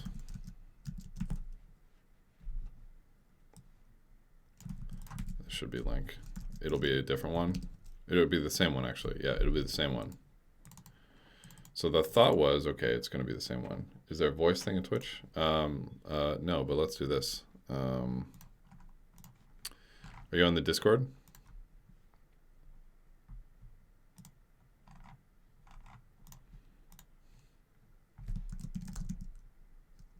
What's your tag on in Discord, Alpha Guy? Okay. Here, come to my Discord server. Pop into here.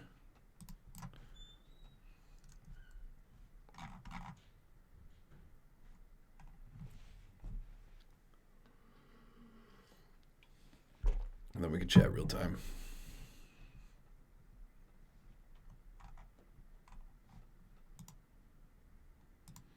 Or I could just like call you here.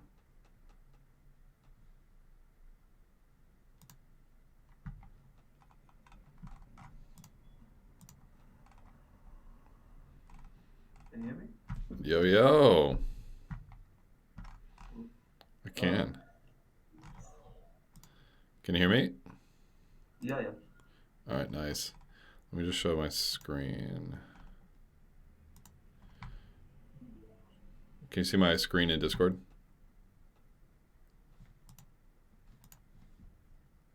Yes. All right, nice. Yeah, that way we can go a little bit faster. Because, yeah, like the desync in Twitch is a little annoying. So, yeah, so just watch it in Discord. It'll be easier. But, yeah, so it looks like this is a different return value, right? Because this Oracle contract is looking for, it has commitments. And so it looks like this isn't one of its commitments when we call this request volume data. What is the commitment? So with the Oracle, when it gets requests, it puts each request ID into a queue. And so before it fulfills something, it just makes sure that that request ID is actually in the queue. So it looks like it's not getting added to the queue for some reason. So I wonder if we could do like Oracle, Oracle dot dir, Oracle dot. Oh God, we're gonna do this again. Oh God. Well, I guess the error was due to, it was something like request ID is not equal to 0 was failing, I guess. Say that If I again? remember correct. Request ID is not equal to 0 was failing. So that means request ID was equal to 0. We try that again, try running it again and look at the error. Yeah. I thought the request ID was a number, and it was saying it wasn't a valid request ID. Let's see. Oh, hold on, it's not gonna work. There it is.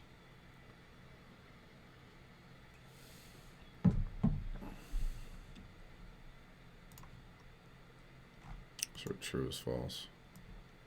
Right, okay, so now when we call this, whoops. Comment that out, right? The true is false thing. The what? The true is false thing. Oh, sorry, true is false. That it's failing right there itself. We want it to fail in fulfill Oracle request function. Well, we can just do this now, and then we can see it fail. So this is the error that we're getting, and we see must have valid request ID. Yeah. Commitments request ID is not part of this thing. What? No, I think so. It's maybe it is generated randomly based on timing and all. Like it is considering the block time and stuff. No. So you can try to. So in the Oracle contract, it has this commitments list, and basically it looks for the request ID, and makes sure that it's actually in there. So it has this. It has this commitments mapping to request ID, and if there is a commitment, it says okay, cool. But it looks like the request ID that we're passing isn't valid. So I'm wondering if we could do like Oracle dot dict, or we could like manually add it to the Oracle or something. Oracle No, dot. actually we can maybe the request ID that is being generated by the first call, which is a transaction, and the second call, they are different. So the Yeah, first one is getting added to the commitments, the second one is not getting added to the commitments. yeah, yeah. That's what I think is happening too. I think this. Yeah, I So think we're spot on. yeah, we can go ahead with parsing the transaction data and calling the like parse the request ID from the events itself. Yeah. So that's what Thomas is doing. I don't know if you can see because I switched screens. He does some stuff. It looks like he finds the request from the logs actually. So if we go to like Yeah, receipt events. here's like a sample transaction, and if we go to the logs, he gets it from the 0 1. The third one, um, I don't know exactly how he's doing it, but it look Even you can get it right here. Like just call the transaction.info and then pass the event name and then pass the value name. Yeah. so if I do Maybe copy this line and paste it here in the console, the top line, the transaction line. that one or because Yeah, that's right. yeah, because I saved That's, it to this like blank thing. yeah, cool. So this is Then yeah, the events. Wait 1 second. I was thinking it. The API consumer object Chainlink request ID, and then you can get that from the dictionary. So sorry, do this and then do what? Try to print the keys of it. Let's check the keys. Can I do dot keys? I don't know if I can do this. Oh no. Non-type object. What type is this? I don't even know what type this is. Oh god, it's a none type Lamau. It's just printing. So Maybe the dot info is an object. Dot info brackets is a function. It doesn't return anything. Yeah, try this. Yeah, dot info and then dot. What we can do? Try events. Dot events. okay, or maybe we can do it with the transaction itself. Aha! Oh, very nice. Okay, so the transaction dot events. And then is it going to be this? A part of me thinks this is the request ID, right? Like, what if we just tried that?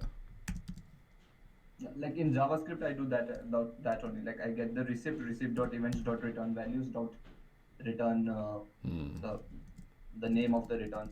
The value Oh, so you do dot events dot return value like that? Not over here. Not over here. In JavaScript, it is dot return values. Here you can directly do dot events Chainlink request ID. Like you need not get the and then. Oops. Ah.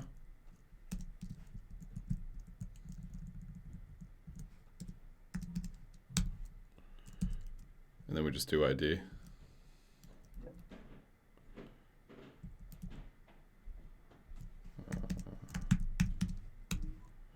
I think so. Let's try. So let's change this to transaction data again, because this is what I was thinking. Receipt. You can call it receipt. Okay, transaction receipt. Yeah. Good call. And then so let's even try it then. So let's go back to. So instead of rec ID, we'll just manually pass this on.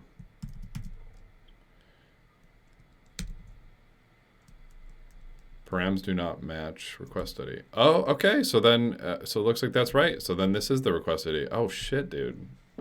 So that's okay. So we're getting somewhere. This is really good. So, Chainlink fee is good. API consumer is good.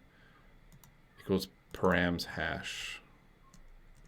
Params do not match request ID. What params are we fucking up? I think this is right. Selector is. What's after? I forget what comes after. Expiration and data. So the expiration is probably wrong. So when we call request volume data, it probably is setting the expiration or something. Params do not match request ID. Um, Because our this is probably right. This is probably right. These two are probably wrong. Oh, that sucks that it does that. Commitments request ID equals params hash. We could probably see what those params are actually. Why is my thing being so slow? Or if we do oracle dot commitments, can we see it? No. Oracle dot dict. Let's see. So you are doing live debugging. How do you do that? Yeah, this is like my favorite fucking tool on the planet. So this is called the Python debugger. Or I'll show you how to do it in a second. There are two ways how to do it. Generally, when I'm facing issues, I will just put 1,000. 1,000 print lines. Yeah, I mean that's what I used to do too. Yeah, this is super helpful actually. Hold on, let me. It's a big ass fucking object. So what you do is actually we can even just quit and I'll show you how to because we know where it is. So since this is using PyTest has this flag called PDB, stands for Python debugger. This is just for PyTest. However, if you're doing like a regular regular script and you want to test it, what you can do is you do like import IPDB, and then actually I have mine set up so that if I just do IPDB, or import, oh I guess not, IPDB dot set trace. That was weird. Usually I used to do it like sometimes I did try it using the VS Code debugger, inbuilt debugger, but it never worked for me. So I just quit. I just do control D and print. Yeah, so just grab I don't really like it in VS Code either, but if you do import IPDB.settrace, and then we'll do brownie run scripts deploy it's vrf scripts deploy or coven.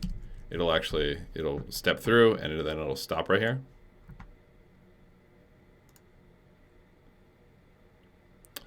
And then we can do like dev, do like dev, and we can see like what the actual values of stuff are, like accounts. And then the cool thing is there's like a next thing, so you can like literally go like line by line, and look up IPDB. Yeah, look up IPDB for Python. It's like made a world of difference for me. It's really, really cool. Anyways, so we're back here. Hash do not match. What's that?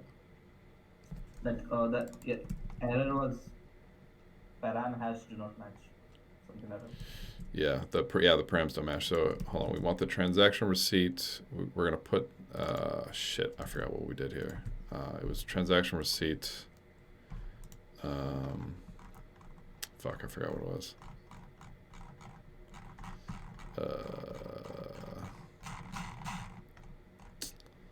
Shit. Transaction receipt. Was it dot events? Events. Chainlink request or something. Request. I forget actually. You know what? Let's just assert true as false.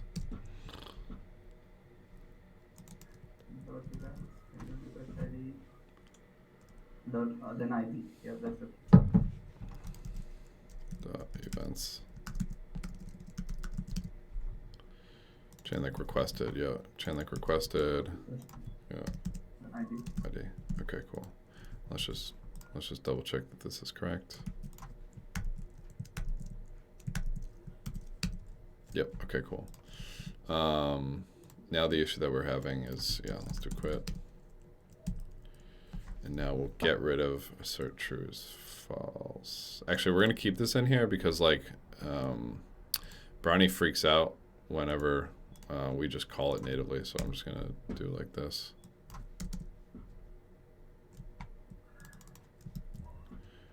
And then we're just going to call it by itself. Cool. Yeah, require commitments equals params hash, params do not match, request ID. I'm thinking if we go into the Oracle contract. I think the param hash do not match means maybe you can switch off your You think switch. what? The voice is echoing. Yeah. So I meant that param hash do not match means maybe the method the where's the method selector method that we're passing. Oh, you're thinking the selector Maybe method. Well, we can probably see, mm-hmm. we can probably see like what's in here, right? If we go into the Oracle Can contract. try. So this is gonna print out that big ass thing. So we do like for key in Oracle dot dict. Whoops. It's not. Shift enter.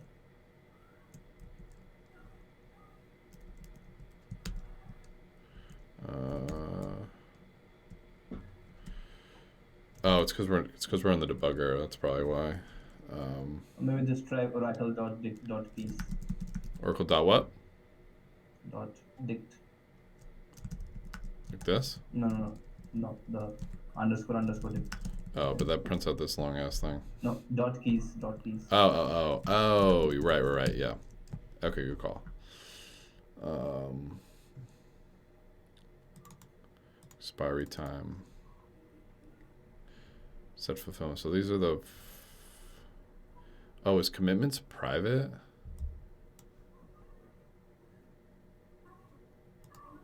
Address Oracle request. Commitments would have been it's a class variable, I guess. Hold on, I'm in the. Yeah, it's a private mapping. Can we see private mappings? We can, right? In Python, there's no public-private thing, so you can actually get everything. In Python, there's no what? Public-private. I'm saying it's private in Solidity though. So how do we see? How to see private variables in Solidity web3.py. Solidity accessing private variable. We gotta do get storage at. That's really annoying.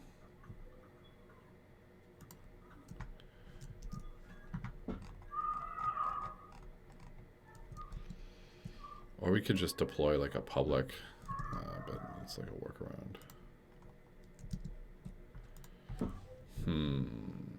I wonder if we do, maybe it's just expiry time is wrong.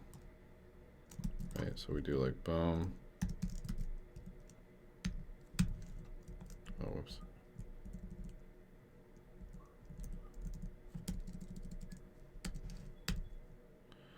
Contract call. 300. Maybe we need it to be 300 instead of 1.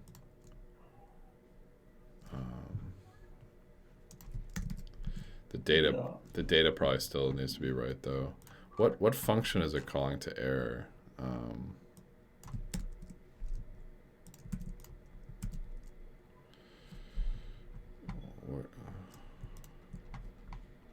It's calling. Yeah, fulfill Oracle request. Commitments requested use params hash. Where's params hash? So what if we do? Params hash is ABI.encode payment callback address.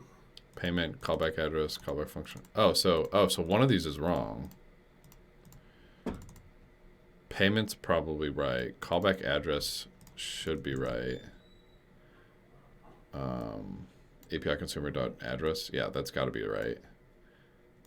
The request ID we just did. Chainlink fee is what? That's got to be right. So it's probably the selector because it's not hashing the data, right?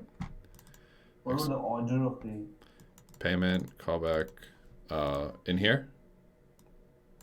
Yeah, the parameters, the order of the parameters in the function. Is it correct? Python doesn't do type checking. Yeah. Request payment callback address callback function. Request payment callback address callback function. Expiration data. Yeah. So maybe this selector still isn't quite right. Because it's doing this. it's hashing them and making sure the commitments. What is commitments? Commitments is a mapping of Even bytes if the events. selector isn't right, then it's not a problem because it's not hashing the selector. Oh, it is. It is hashing the selector though. See, it's doing payment, callback address, function ID, the function So ID. callback function ID is yes. So maybe it's not the selector. Maybe we need to do the function ID, because maybe the function ID isn't the selector.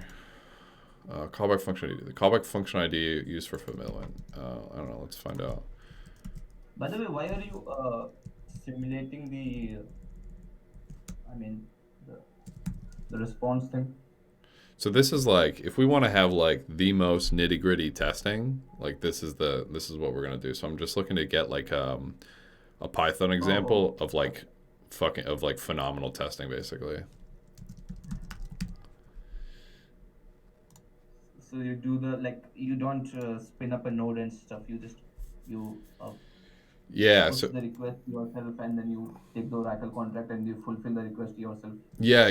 So you could test your smart contracts on your local network with this, because right now you kind of have to do it with like Coven or something. This you could do it all locally if you get this right. So, and a ton of people have been asking me like, hey, I just want to test locally. I don't want to use Coven, and so I'm finally getting around to doing it locally, because the JavaScript one works, but I'm trying to do it for Python now. Oh. So we need this function ID. This is probably wrong. Payment callback address. Function ID selector. Or callback function ID. The callback function ID to use for fulfillment.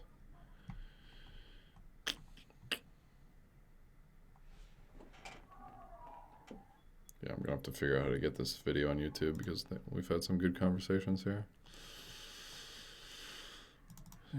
Params do not match request ID. Callback function ID.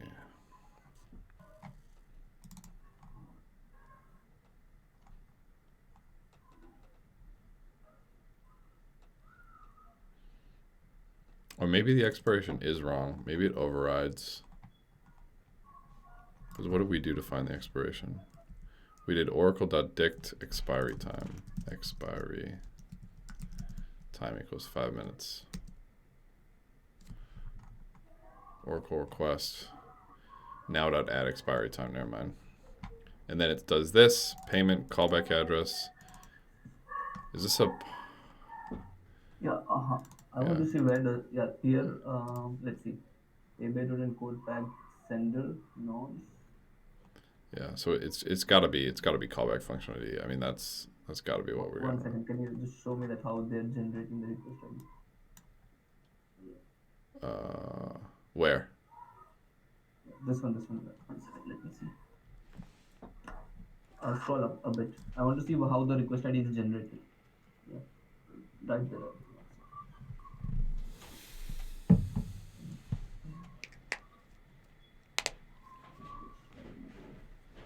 Scroll down a bit. Callback address, callback function.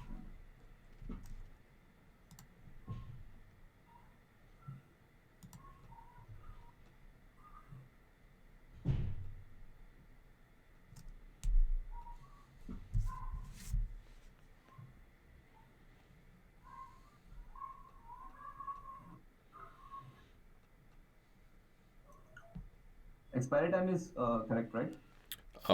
Probably, right? Because we did this. What about the payment? Payment. How much is the payment? So the payment should be what we send, right? Payment is a. Is it passed to the function? Yeah, it's passed. Okay. That should be what we set for it.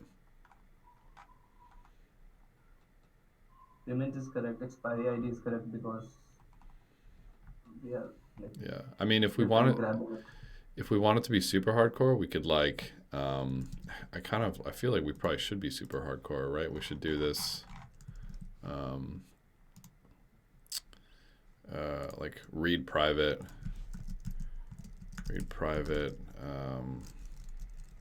variable solidity.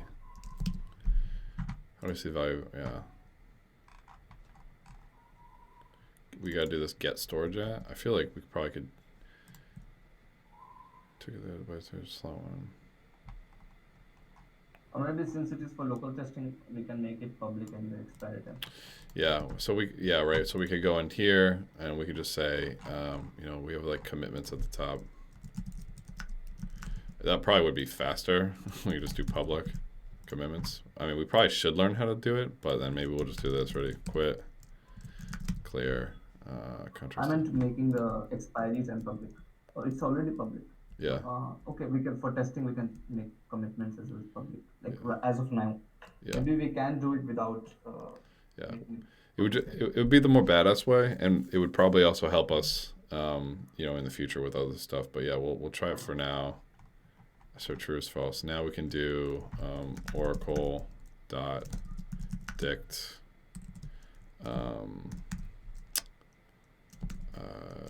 Shit, I forgot already. Dot keys. Oracle. So now it should be in here, right? Commitments, there it is. Yep. Commitments. It's a commitments object. 0. Contract draw is not subscriptable. Commitments. It's a bytes. Yeah, it's a bytes to bytes. So then we'd have to do like. Oh wait, no. So this should be. If this is a mapping, can we get the length? No. Commitments bytes 32. Contract. Oh wait, we got to do dot call. No.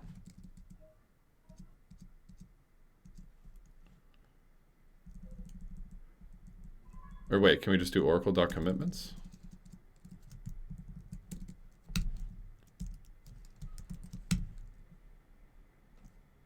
We have to pass something in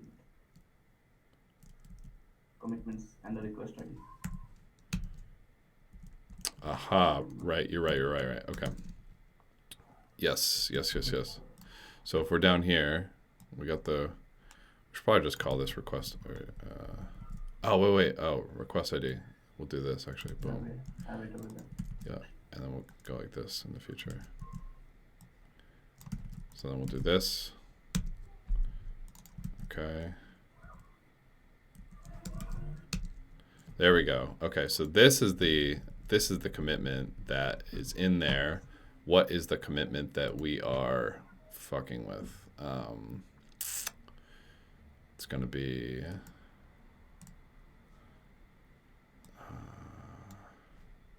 It's gonna be this. We need to decode it, and I don't know how to decode in Python, but I do know how to decode in JavaScript. Yeah.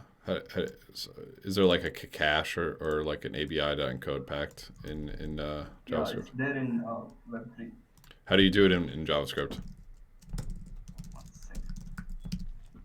Because it's probably similar in Python.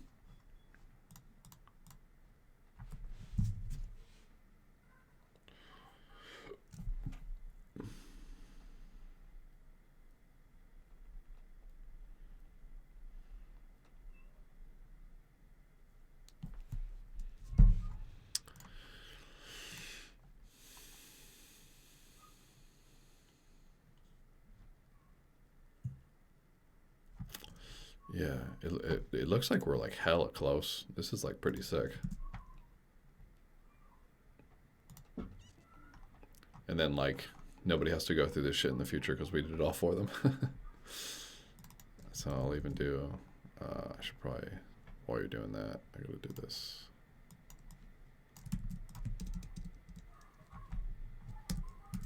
Oh, fuck. Oh, no.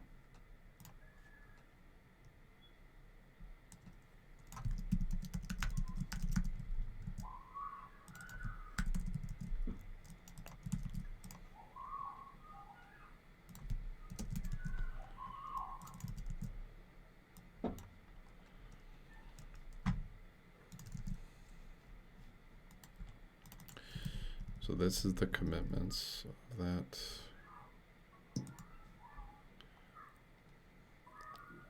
I mean, we could probably change this too and just do like,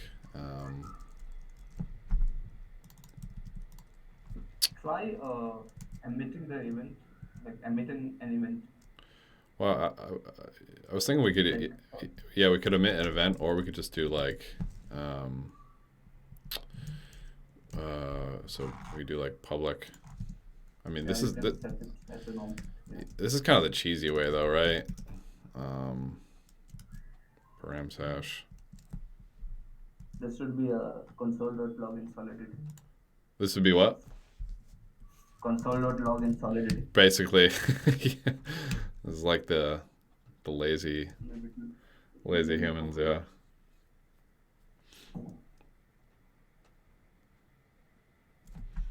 Okay, now we want to see Oracle dot. Oh shit. We have to do. Hold on. Oh, whoops. We get this. We have to. They need to have a public variable for each of those. We actually got to do this function. Function decode.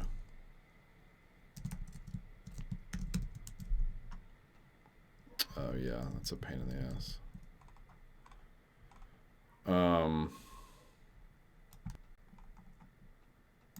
Maybe just emit an event. No. Yeah, I think emitting an event is right. But if the transaction is not going through, then an event will not be emitted. So the other way around will be to have 4 public values and then set the public values. Yes. Yeah, good point actually. Good. That's the easier way actually. So we'll just do uint 256 public payment equals 0.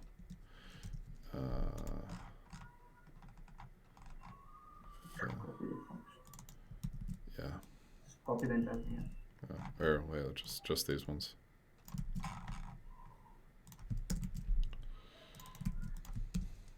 Uint 256 coverage address equals 0.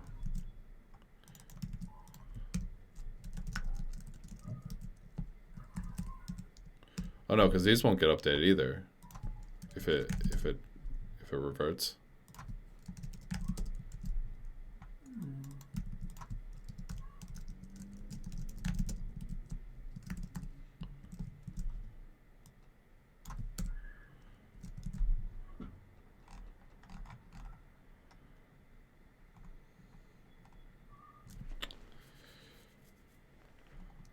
Or maybe it will. I don't know, let's try it. We can have a dummy function. Oh shit.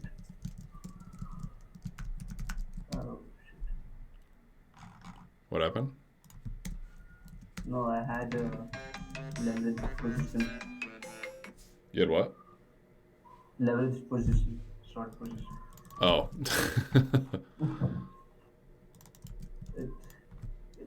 I had it at 34,000 and the price came down till 34,000. I mean 34,060 and then it went up. It didn't hit me. So you're like okay, it's time to fucking move. Make some trades. Holla. Oops.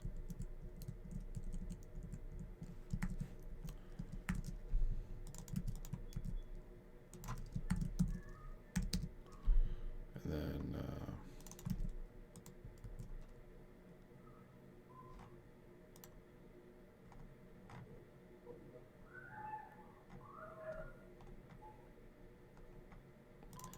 we need to do expiration.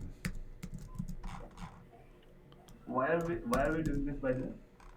We want to make sure that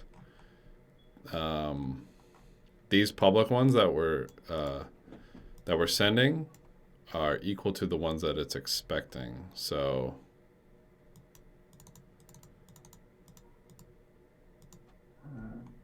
this is what we're going to be sending.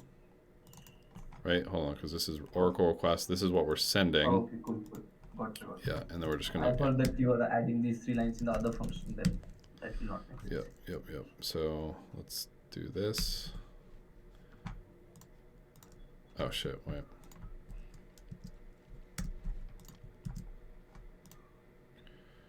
Callback function ID.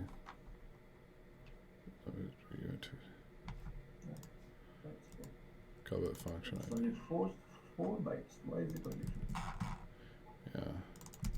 Oh, maybe I think I got the issue. Maybe you need to have 0x, 0x, and then the selector part. Does the selector has 0x in the initially?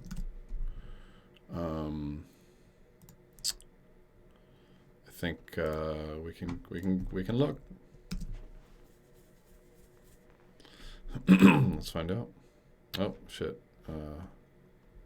Address non-place UN256. Callback address. Oh whoops. Remove that 0.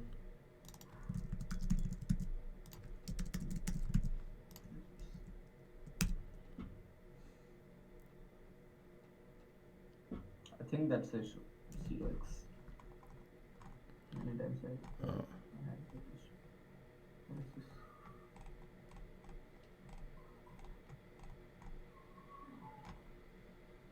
Oh, whoops.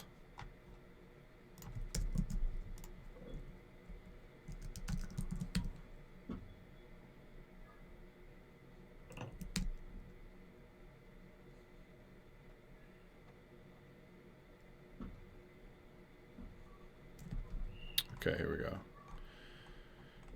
So now we can see Oracle dot payment. Great. Oh, this is great. Oracle dot callback address. Oracle dot callback. Okay, so this is what we're sending. Now, what are we actually? Yeah, we didn't. Maybe in the Chainlink field, do we have those 18 zeros, or do we have only? Yeah, let's find out. Number. Selector. Okay, so we have a different selector here. So. Okay. And what about the payment? That's good. Oh, we're not hashing the request ID, so it's fine. It's just, and these are the same, I think. The callback. Yeah, callback's the same. Yeah, it's the selector that's off. So, okay. So the actual selector is this. So let's find.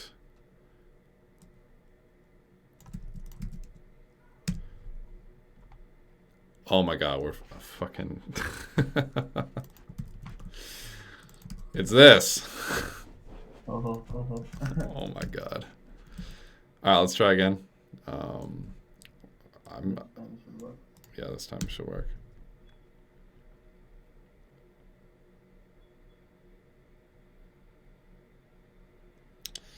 Okay, so great. Let's do.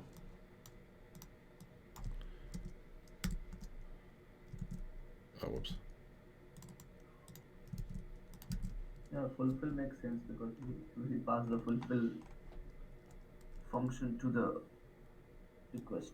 Fulfill that's our callback function, right? Yeah. So it looks like the params still don't match. Oracle.commitments.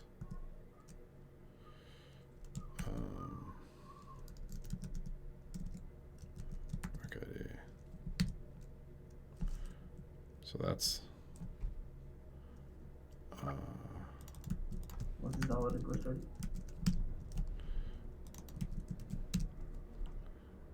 Oops.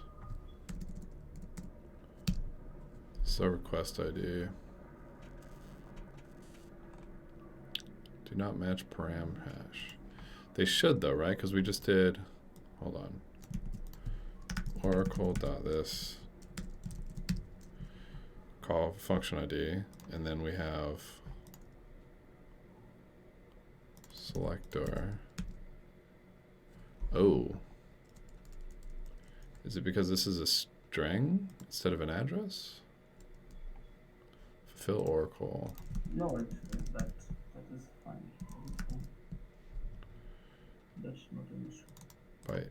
I think we need to make it bytes instead of a string, though, right? Because that's the only difference, is it? Because it's doing payment, callback address. So our payments are the same, callback address same, callback function. Expiration should be the same. So Oracle dot expiry time. This is the one that we have. 300. Okay, maybe we'll just also do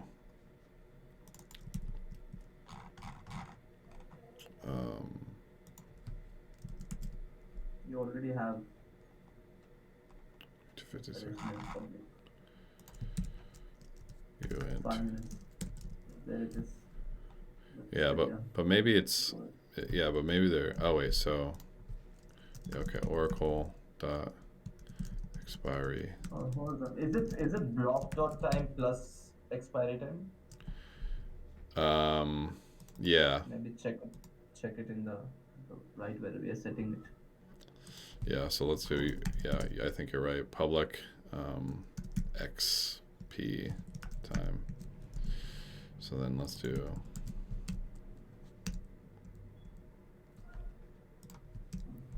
yeah, now dot add expiry time. Yeah, gotcha. Yeah. There it is there. Oh, you're right. It is now. Yep.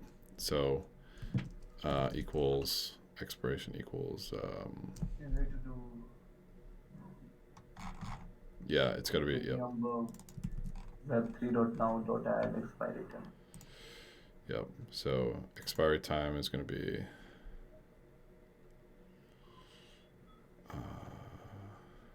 Yeah, basically get the dot now from Web3 and add it to the expiry time. Right. Are they going to be? I mean, we have to send them at the exact same time, though, right? Otherwise, it'll be off. So I feel like we got to do like. Oh, we got to get the expiry time from here or something. Transaction. No, get the block.now. The block time of the transaction script, and from there you add the 30 minutes. So where do we get that? Yeah, you have it over here.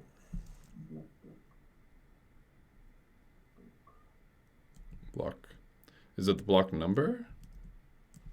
No, block time. Do you see it on here? Yeah, it will be there. It will be a part of the transaction also. Where's the transaction? So these are the transaction keys. Maybe it's in this.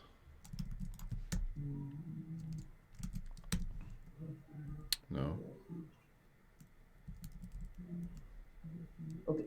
You can get the block number. Then, from the block number, you can get the block time.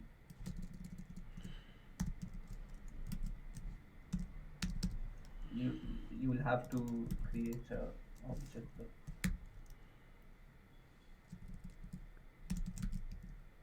Oh wait, whoops.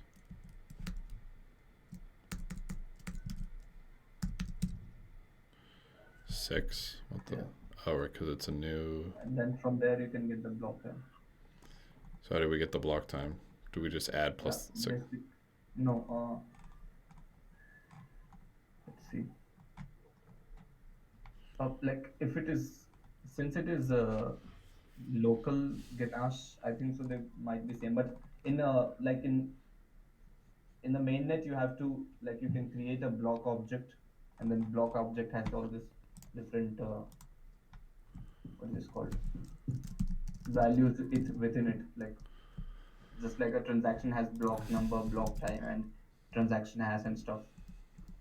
Block using the block number, you can create a block object and get the time of the block. Using the block number and get the time of the block. By creating a block object and then asking Web3 to maybe and Google it. Creating a block. Okay. Because what is Thomas has a little thing that does it for him. Time interaction.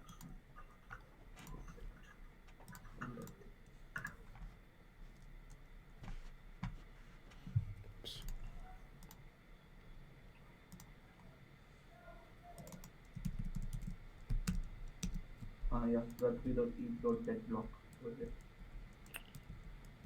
So web3.eth.getBlock. I sent it in the Twitch. Okay. You get the block details with the web3.eth.get block.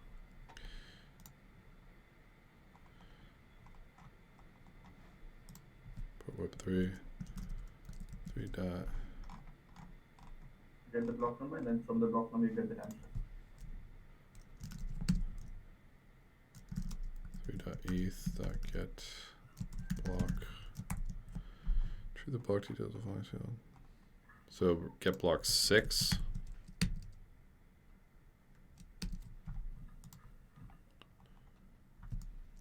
Web3.eth.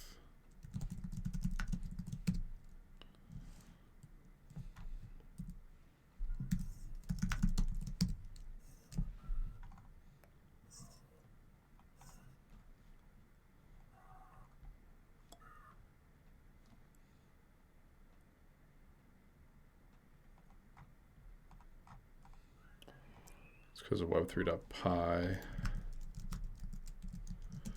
Get block time from block number.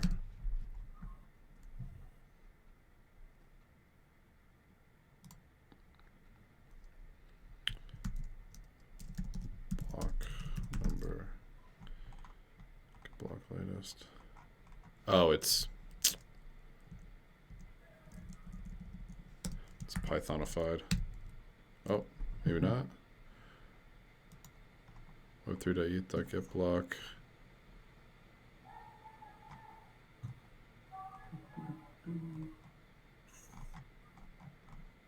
Web3.eth. Get blocked in these two ways. Block number, block.number.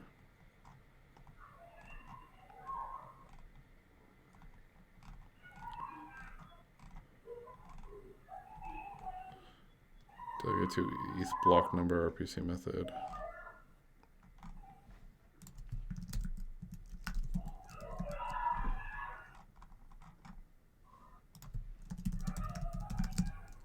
There's no attribute block number.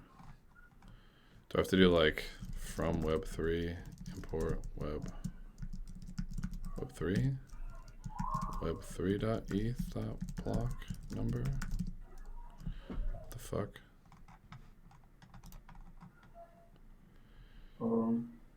Block not You can found. stop sharing your screen in Discord. I can see you on Twitch and then mute you on Twitch. And then Twitch is a little bit slower though. Like there's a delay. Okay, no problem. The screen quality is nice. Oh, the screen quality is better on Twitch? I like the video quality. Oh, okay. No problem, no problem.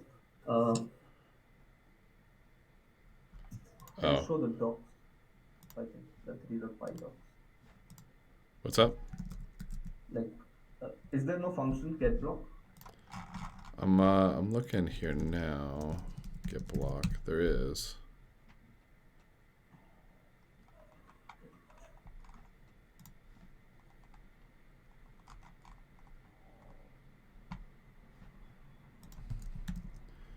Get block time web3.py.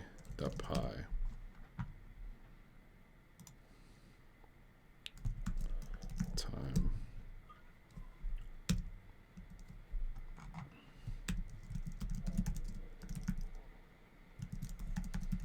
Block number.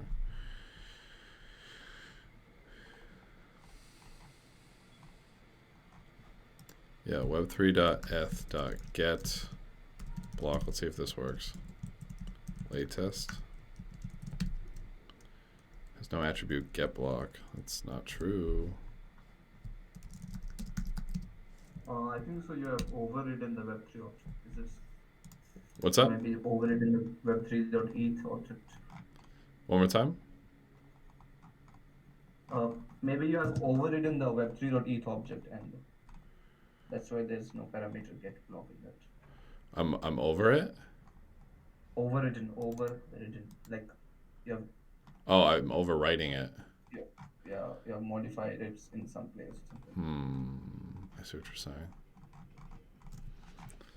Can we do like brownie dot get block?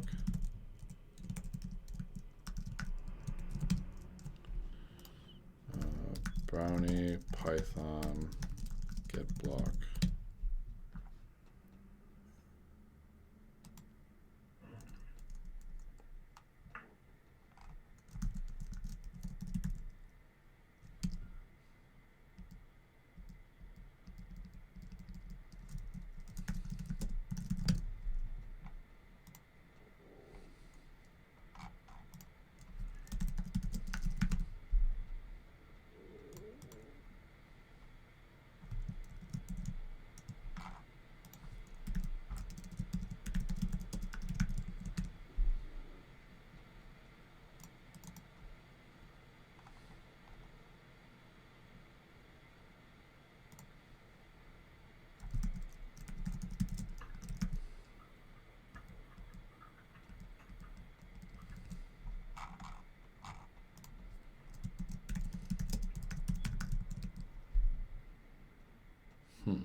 Just one function can waste so much for time.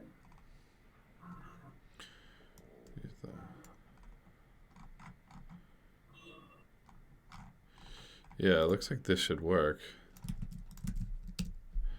But it's not working for some reason. Has no attribute. From where are we getting the Web3 object? Is Brownie adding it?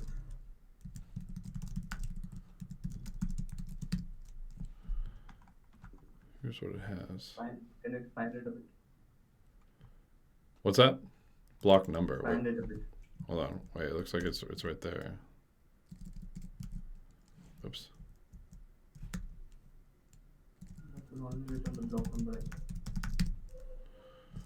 Aha. Wait, what the fuck?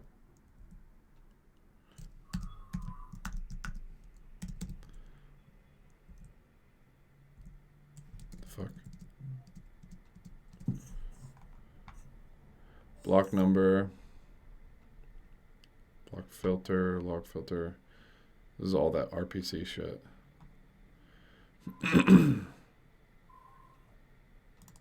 Block data. Block data. Yeah, I think that's right. Block data and then 6. Int. No, just print the block data object.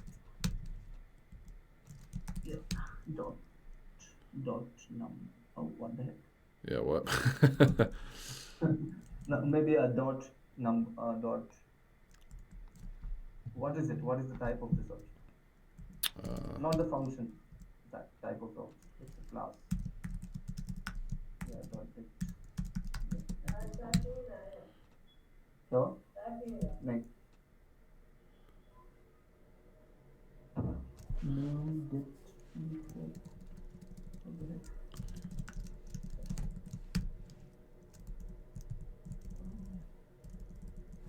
Just print the data. What the fuck? Maybe search for the block data class on the top. What is the block data class? Where am I looking? The class? Yeah, Web3 block data is a class. It's shown there, no? Type of the object is a class.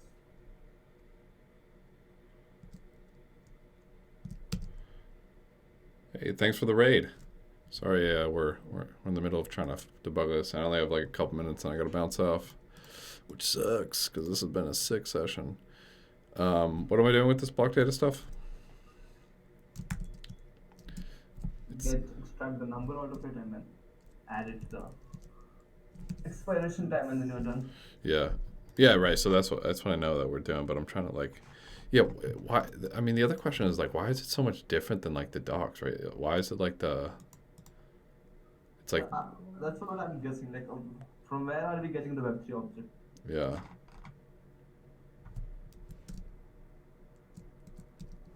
Like, if you're getting it from brownie, then is brownie modifying some stuff?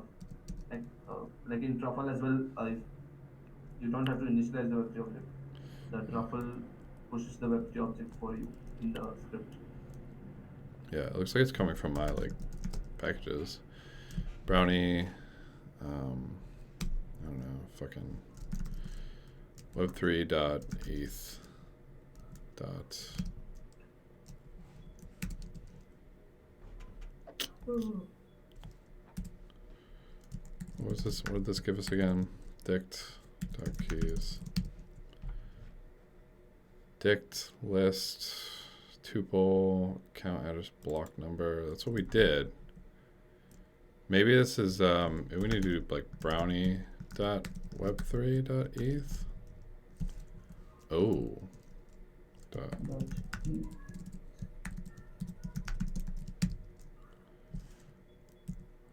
What the fuck? Web3.eth3 dot.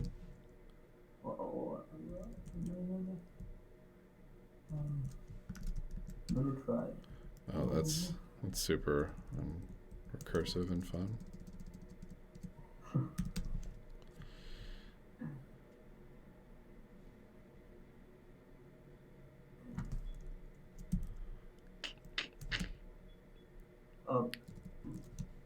Web3.eth.keys. Try that. Brownie.web3.eth. Web3.eth dot what? Dix.keys. Dot underscore. No, web3.eth dot underscore dix.keys. I didn't see what were the. Okay. Yeah, it's just these two. And this is just recursive. Oh, cool. Which is like really weird.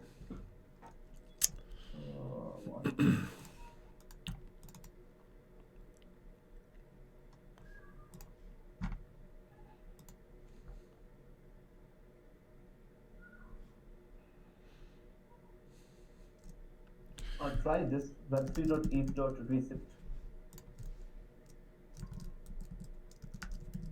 I just got this.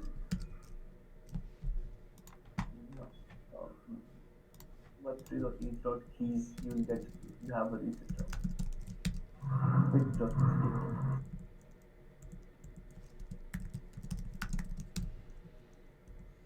Oops.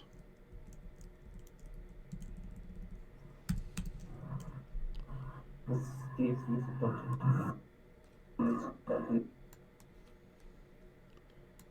Where do you see this? See the log receipt? Yes. Or TX receipt?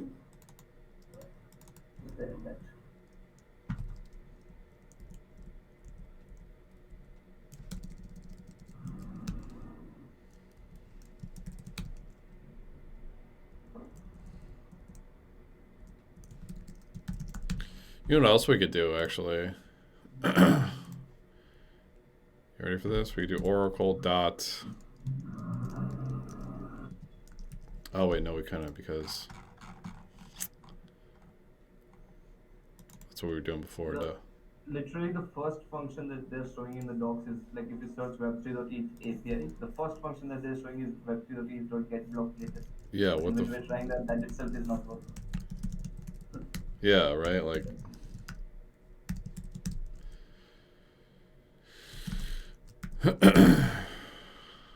Yeah, maybe you can try this. Initialize the Web3 object yourself. That's what I was thinking. Yeah, I think this Web3 isn't connected to the Ganache chain. So that's why I was wondering if Brownie should be able to do it, because Brownie should have all this shit. Get block. I feel like Brownie's got to be able to do this. Fetching data.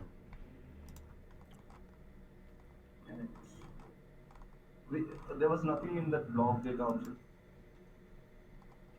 What's that? The block data object that we had. Yeah, no, it was empty.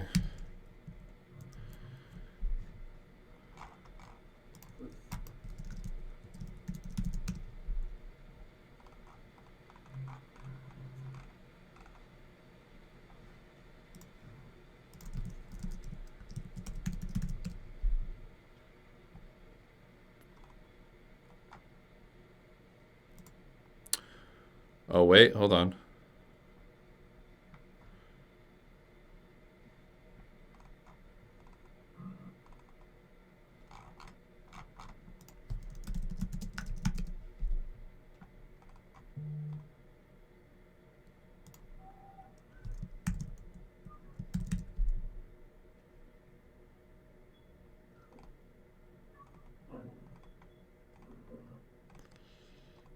Yeah, it looks like it doesn't have a great block time thing in here. I think this would be an update to Brownie. I think Brownie doesn't have it. That's a little annoying. So what we could do to like, we can't get the fucking block time. I mean, we can get the block time, just not like the exact correct block time. Like a really shitty workaround is we could do this, and then like that's like really Maybe shitty. we can try this. At least like it will work for now. Maybe we could what? It will work for now. Like get the block time from there. Yeah. Now die. So I got to come back to this. I got a meeting I got to jump onto now. But dude, thanks for your help. Yeah, this was pretty sick, and it looks like we both learned some good shit here.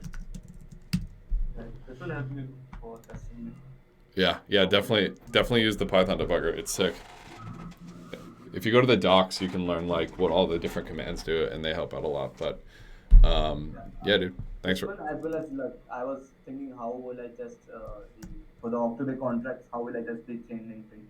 But this is a nice way like testing locally. Yeah. JavaScript one is done, right? What's up? JavaScript one. The JavaScript one is good. Yeah, if you wanna check out the JavaScript one, that one works really well, and it's even got some helpers in it for to use. Yeah, if you check out the Chainlink truffle box, that one's really solid. And this that. All right, though. Peace. Thanks so much. Bye.